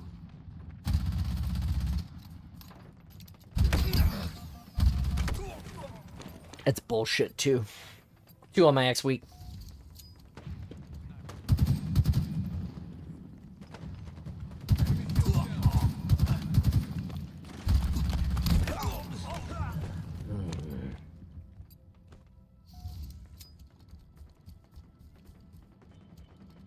Nine down, 6 to lose.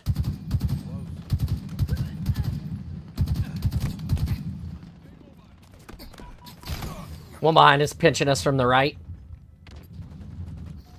10 to lose. Or, sorry, 4 to lose. 10 down, 4 to lose. Energy sword available. Back it out, got 2 pushing me.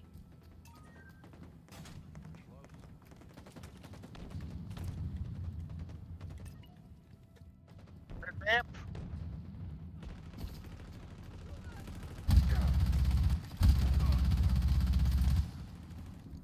Sword, sword, sword. No way. Yeah, he's down.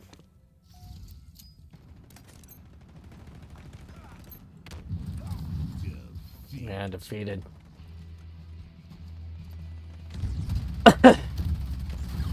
Just gonna be one of them days, huh?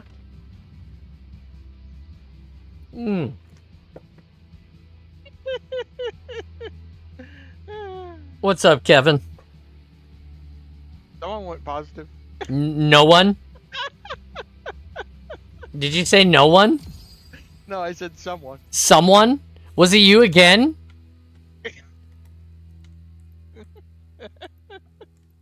Oh, well, look at you. 14 and 9, yeah. Okay. I had more score than you because I had more assists. I do say that's a couple of those are thanks to Jimmy. You stole some of Jimmy's kills? Oh yeah. I'm literally... Oh, yeah. I'm changing... Dude rolled right up into my gas station with a revolver and just took all of them. Oh my god. I'm changing the beat, boys. Be ready. There was at least 2, maybe possibly 3. No, 2 is the number of assists you gave the team. Because we're worried about a team win here, Kevin. Not a who gets the only positive score of the game.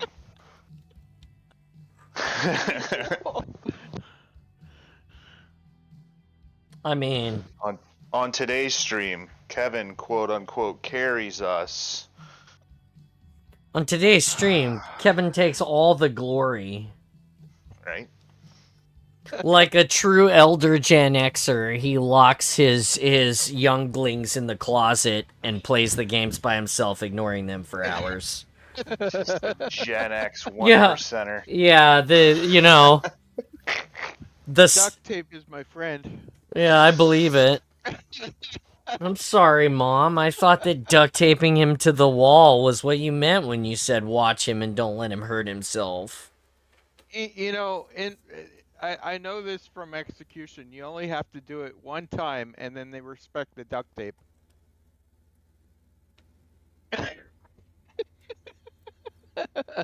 I don't know if I'm supposed to be horrified by that statement or not.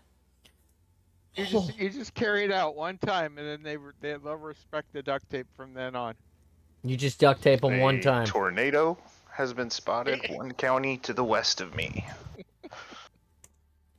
Okay, Jimmy. If So you if never- I randomly disappear, it's because my power went out. Don't If you never carry through with your threat, then they'll just ignore it. don't forget, Jimmy. The safe word is fire truck.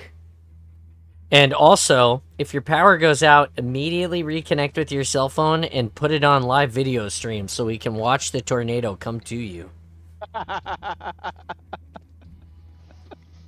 Make Let sure, my neighbors Dodge Ram and just live stream it. yeah, make sure you tape the phone to your chest, and in one hand you need to have an American flag, and in the other hand,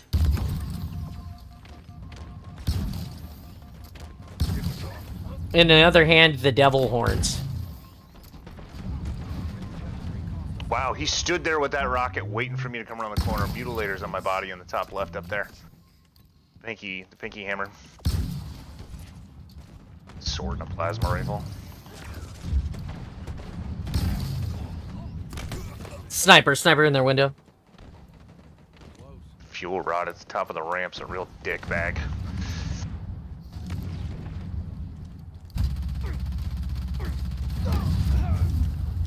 Oh, and his other weapon's a pink mist. Ooh. They have our flag. Take it back. You just jump off the map?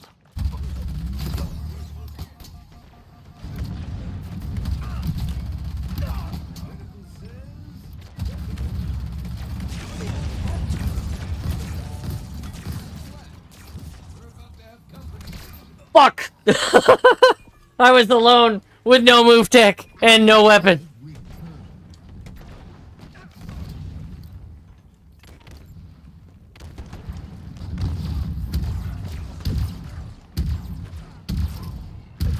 Okay, yeah, that sniper's a little annoying.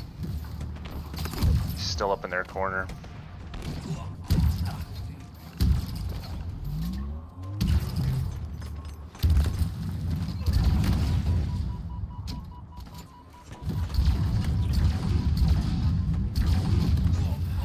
How did I die right there? That was really weird.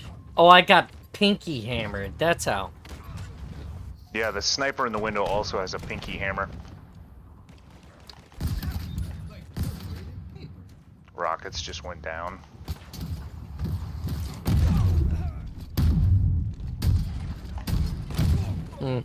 I'm dead.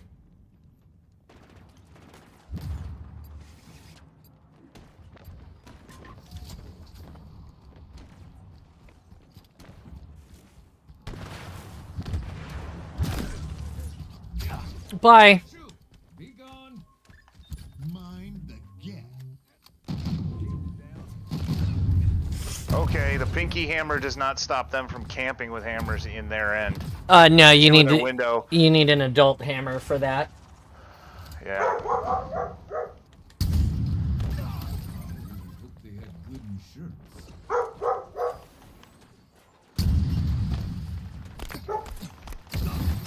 One on my X. 2 rockets on my X.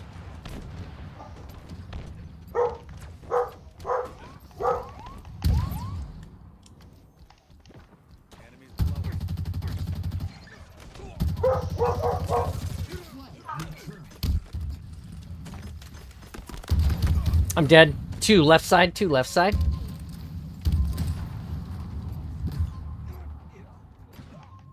Hammer right side by the wall. He's camping behind the cart. Pinky hammer coming up right side.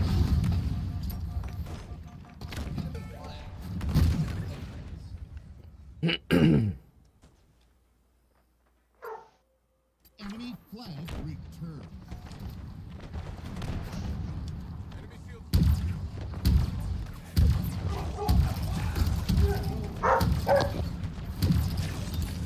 Kill.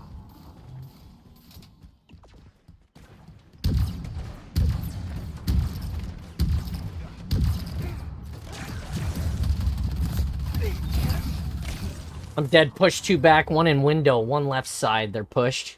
Pushing upstairs now. I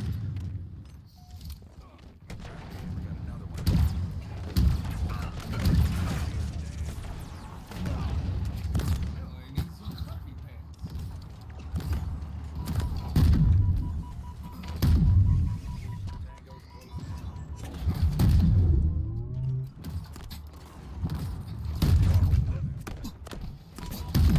I'm dead. Push 1 back. There's 1 up at the top on the nook.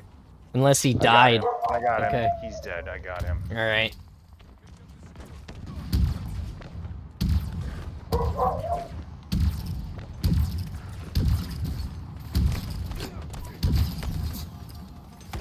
One pushing weak. Skewer top of the stairs. Oh yeah. Fuck, he's waiting. Nice shot, dickface.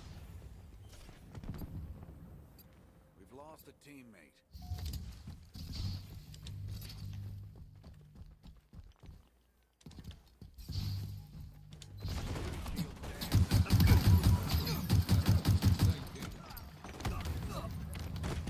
Dead. 3 right side. 3 right side. Oh.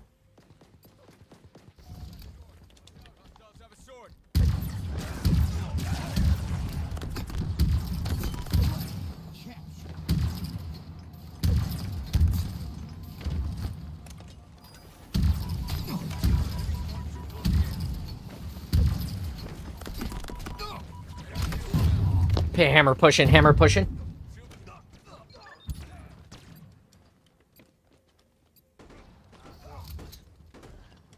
Pop their shield.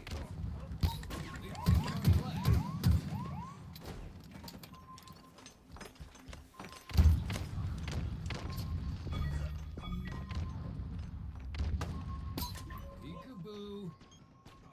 Take cover. Flag returned. Outside, 2 outside, 2 out. 3, 3. There. And that's how Pumas is made. Double kill. It ain't much, but it's honest work. Oh, they were waiting for me. I should have waited. I should have just waited. It's okay.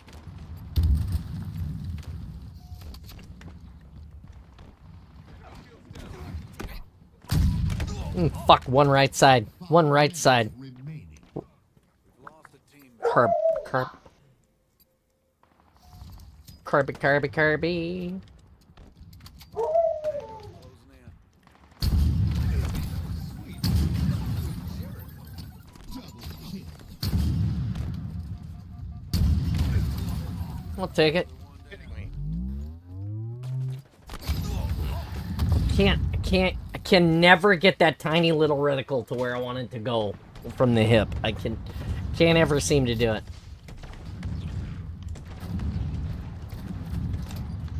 Repulsor acquired. I got rid of the fuel rod in the base. Love the smell of hot metal through a Fuck. Damn it. Target spotted. Fuck, I missed him. Ooh, bummer.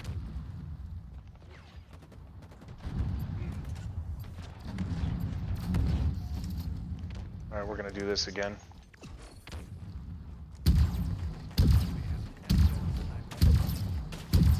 Oh, I missed a grapple. Are you serious?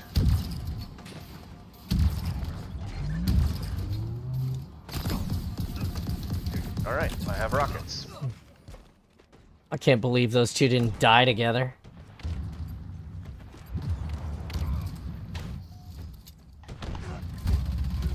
Rockets on my X, there's only one left. One on ramp.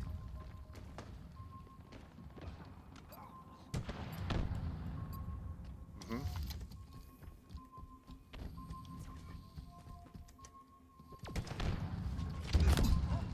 Oh.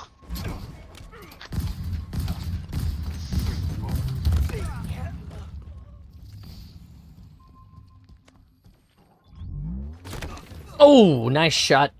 I get sniped. Sniper right side. In my sights.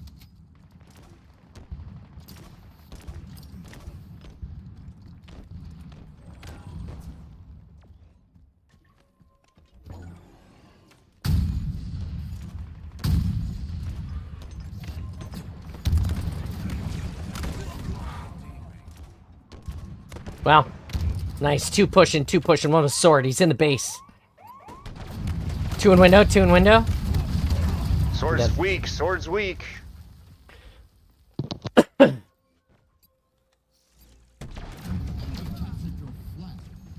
Taking cover.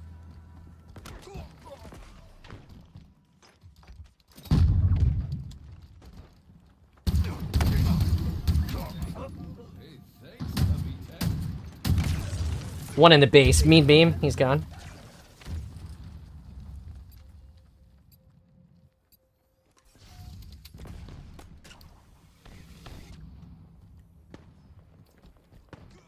Sniper got him. I don't know how I didn't kill that douchebag right there. Sniper right side, two. One pushing with grapple left.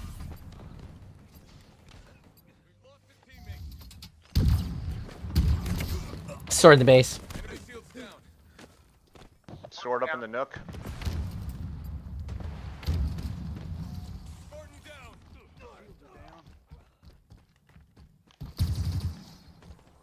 Oh, that was a poor choice. There you go. Cleared the top of that. Still a guy up there. Still a guy up top. 1 minute remaining.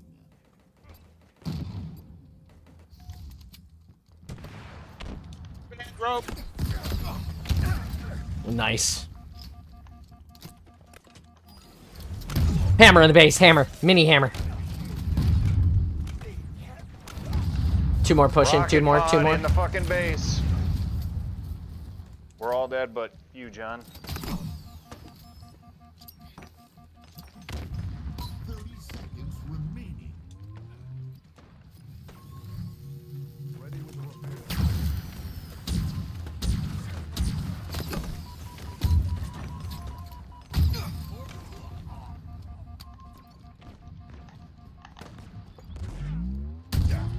Pushed him back. I just double killed. There's one left in the base. One. There's one in front of the base. Dead. Still stew in there. There you go, Kevin. Get out of there. Oh my god, they're all there. Wow. Be ready. They're gonna push hard now. Yep, they're pushing with the fuel rod cannon. I slowed them down a little bit, but they're coming.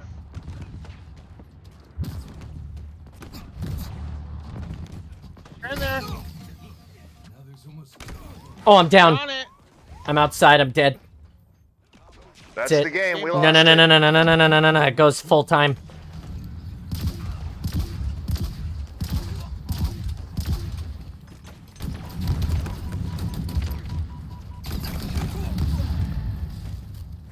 Two guys right side. Oh, they got it again. Now it's over. Now it's over. Oh, maybe not.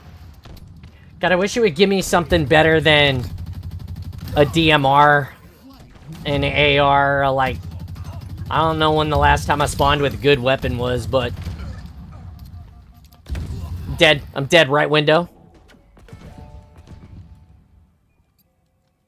Just slowing down their assault's all I'm trying to do. Enemy flag returned.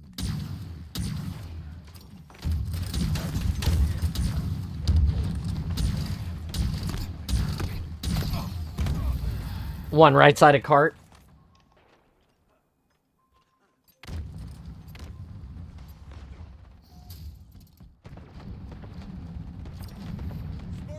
Pushing them back again. 2 on the hill. 2 in their base. 2 dead. One weak, one right side with a sword. 2 right side now, one with a hammer and one with a sword. These guys are getting all of the weapons, I feel like. They have a sword in their base.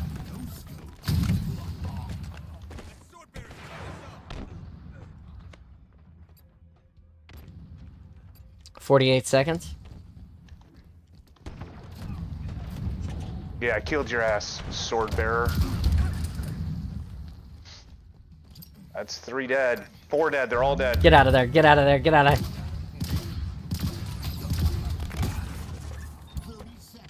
Go, go, go, go, go, go. Yes!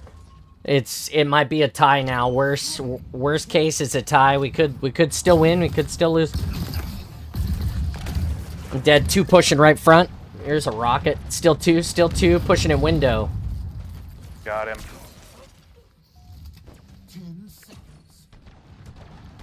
I'm gonna make a play. Oh! Nah, they were waiting for that. That's it, tie. Wow. Whew! How I feel about that. Wowzers. Holy cow. I gotta pee. I'm gonna pee and then we're gonna go back and play one more. I'll be right back. Holy moly.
Alright, I'm back.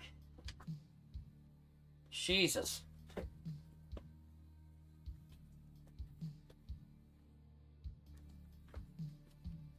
Okay. We all here? I guess. Alright. How'd you do? Did you go positive that time, Kevin? No, I don't think I did. I know somebody who did go positive that time. So, who got flag scores? Ooh, that was you, I think. And But- Jimmy. But Jimmy had a 1.7 KDA.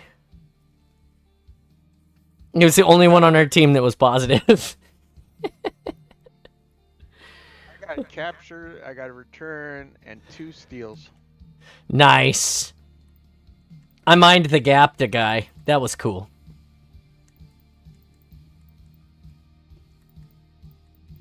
Oh, and I got another wingman because you know I seem to just ooze those.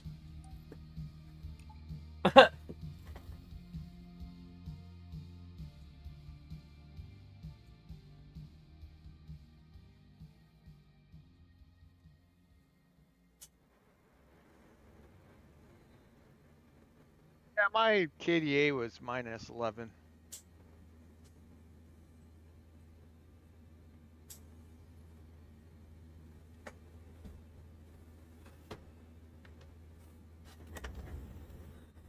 That's okay. We can't all be the best or the worst always, Kevin. It happens.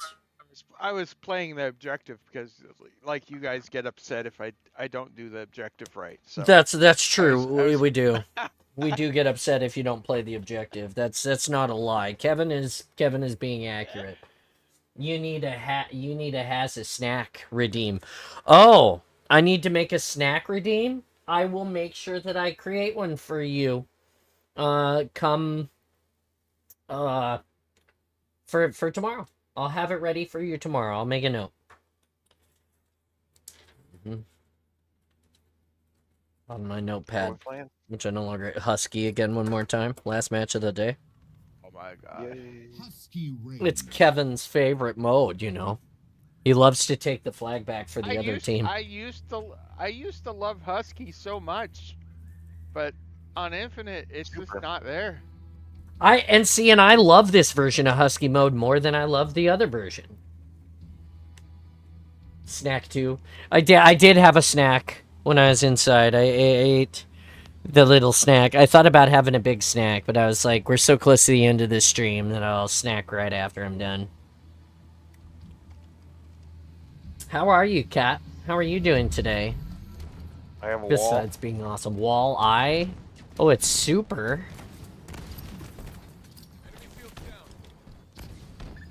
Oh, there's a dead guy. Hail Mary.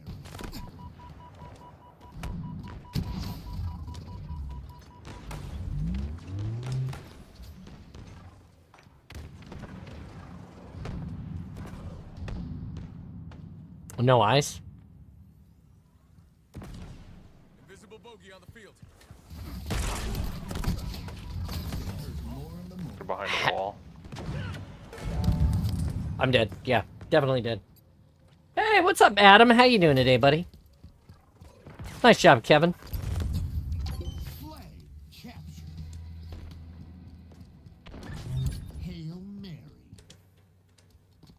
Too easy. It's like Call of Duty up in here. Solstice. That was remarkable.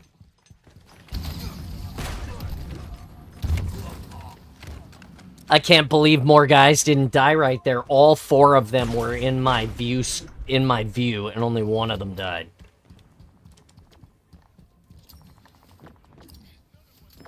Left side, hammer. He's dead. There you go. Dusted our win. Ooh, he's Scandy. Oh, this is gonna suck for them. What'd they give you? Incoming. Oh. Super artillery, basically.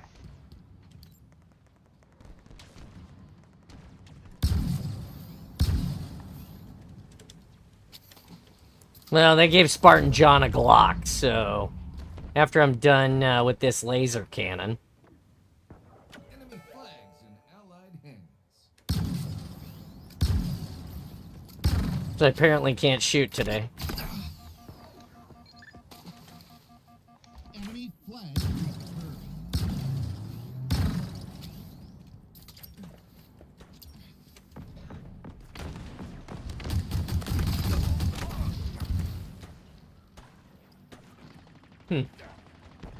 I know I've been watching the streams. It's been in Australia means you start somewhere about. Oh, gotcha. Daylight savings, Okay. yeah, and you're on the other 2 side of the world. at That middle. tracks.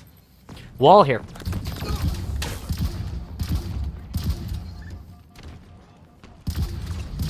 Second wall.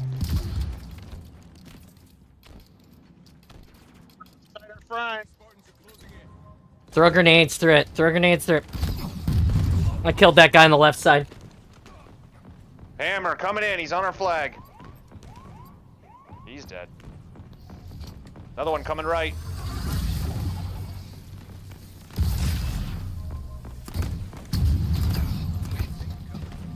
Hope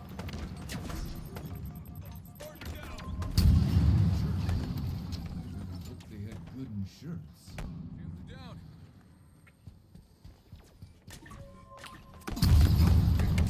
No way. There's two there. One, two there, two there, two there. Right side's weak.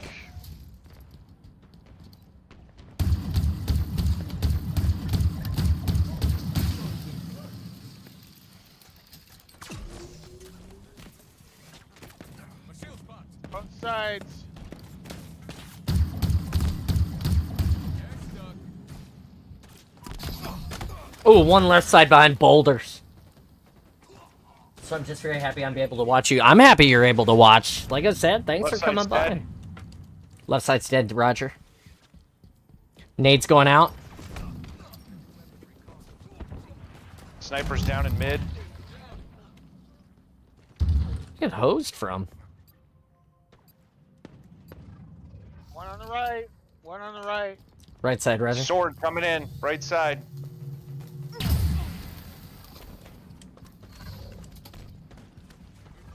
Two left. That looked like it hurt.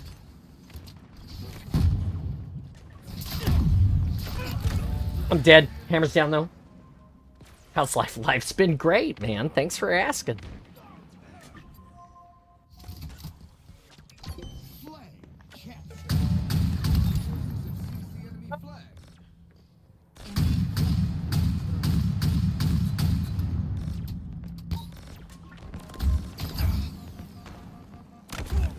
Damn, they got so many walls now.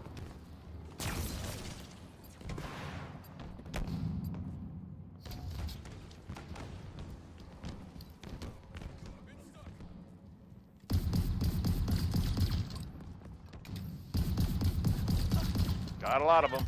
Number 6 will shock you. Enemy flags in allied hands. Saved ya.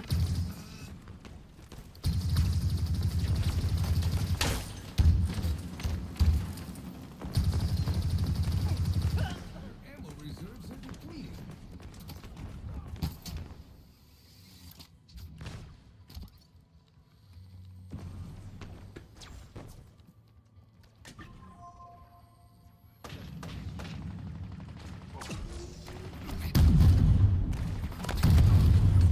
Wow.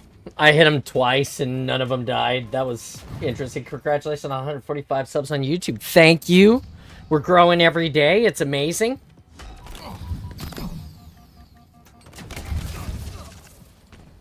Pick it up.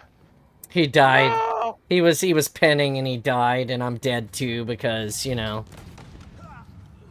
They got me before I could pick it up. Bear this flag proud. Flag captured. Yeah. We're gonna win. We're gonna win like that. We're not gonna pin. I'm gonna take my positive and win. See what happened there? We won that game. That was great. Oh my god. We need to put regular Slayer into rotation. Hey, Kevin. Only one person went negative.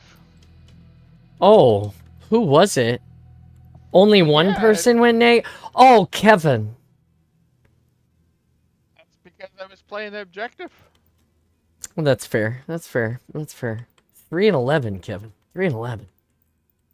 Dude, they had so many quitters. As soon as I didn't capture it, two of them were like, "Fuck that!" They were out. Oh, that's horrible and funny. You start slowing down and you need to eat. Oh, interesting. That's an interesting thing that you've noticed. I would have probably never picked that up. Have you ever heard of Macross? Yes, I have a VF1 Alpha, in a box. Well, I don't know if it's in the box, but I have the original box for it as well. Yeah, Robotech, Macross. Yeah. Mm-hmm. Kevin was alive when that came out. I think that's still just a touch before my time. Just a touch. Tech and Macross are two different things. Yeah, I know that. But they're like pretty close. Similar. But they're both Yeah. I believe they're both before my time though, like I said. I believe both of them came before me. But yeah. Robotech is the bastardization of Macross, Mosapita, and Southern Cross. Okay. Like they did Macross dirty like they did Transformers. Okay. With what? So basically, Yeah. they went. Some corporation decided to bring over Japanese stuff over to America and create a new story using a mismatch parts of Japanese content. Yeah, that's the same thing they did with Power Rangers. Oh yeah, big time. Power Rangers even worse. Yeah, Power Rangers way worse. But yeah, they basically they bought toys and licensing and TV shows, and then they brought it over here and they redubbed it and they mixed it all up and they said, "Oh, this is our new thing." Yep. And so yeah, that's why they share some of the same characters and some of the same plots, but Right. overall arcs are like different. Yeah. Interesting. And that's why there's a lot of there's not a lot of Robotech toys over in Japan because it's all Macross or other Right. than that. And if you were self-aware that it was what they had done, a lot of Americans, if you wanted the good stuff, would import it From Japan. from Japan. Yep. Yeah. No, that's true. Because the Japanese, even though more expensive, that they just put better, finer. They do everything just top notch. They don't cut corners for the most part. They will go all out on designing and intricate. Yeah. And even if it raises the value some, they still go all the way. Yeah. And even to this day, they do that. Yeah, you definitely see usually- that in the Gundam models for sure. The Bandai stuff Yeah. is really good with that. Yeah, even like the Transformers nowadays, the Japanese will have die cast in some places or more paint apps, or Yeah. they just won't cut the corners like Mhm. they will when they bring it over to America. Right. They'll make it more. They'll usually stick, if it's based on something like a cartoon or something. They'll make sure that it's more accurate to the cartoon than when it's brought over here. They'll cut corners just so they don't need to use as many paint apps or colors, or they can fib on stuff. Right. They Ever- also yeah. Go ahead. they also their toy industry is almost like an adult toy industry from the beginning. Mhm. And our toy industry has always been child-based until recently, and so they didn't have the restrictions like we do. Like Okay. missiles can only be so small, or they can only fire so hard, or Yeah. they can, the things can only break so much. Right. Yeah. So Well, guess what? All the Macross series is on Disney Plus, apart from the original and its movie adaptation due to the Robotech. Oh, wow. Cool. That is really cool. Thanks for telling us that, Adam. Well, check it out. Guys, that's the end. The awesome has to end. It's 4 hours. I got stuff to do today. I got baseball practice tonight. I got, well, there's no Mariners today. That's why I'm wearing the Tacoma Rainiers stuff. But I need to change my hat and start kitting down. Thanks for hanging out. We'll be around tomorrow at 10 o'clock. Tomorrow's going to be Fridays. Fridays are the open days. Come and be awesome with us. Come and play some community stuff. Maybe we'll run some of those action sack games or whatever, you know, get some big team battle. You know, usually we have quite a cast of characters in here on Fridays, so come be part of that with us for a little bit. Thank you for watching, sharing, subscribing, supporting the channel in all the great ways. Literally cannot do this without you guys. You guys are the best. People like Jimmy, people like the Halo Collector, every one of you that watches. Nikki, hi, didn't see you leave today. Missed you. Hope you got it home safe. Safe, good luck, stay awesome. Hope to catch you in the future. Yeah, Adam, come by and watch us if you can find us in this slot. We're here, you know, Tuesdays through most Fridays. And enjoy the book reading for today. That's it, guys. Have a great day. I'm Spartan John. Be awesome. I'm awesome. You're awesome. Be awesome. Stay awesome always. Come find us in the Spartan Space, which is this building, and the Discord, which is where Jimmy and Kevin are. Where it's always awesome because of you. Don't forget it. If you're down, if you feel bad, if something's going on, come and find us. We're here for you to lean on because it's awesome. All right, guys, take care. Have a great one, and see you tomorrow.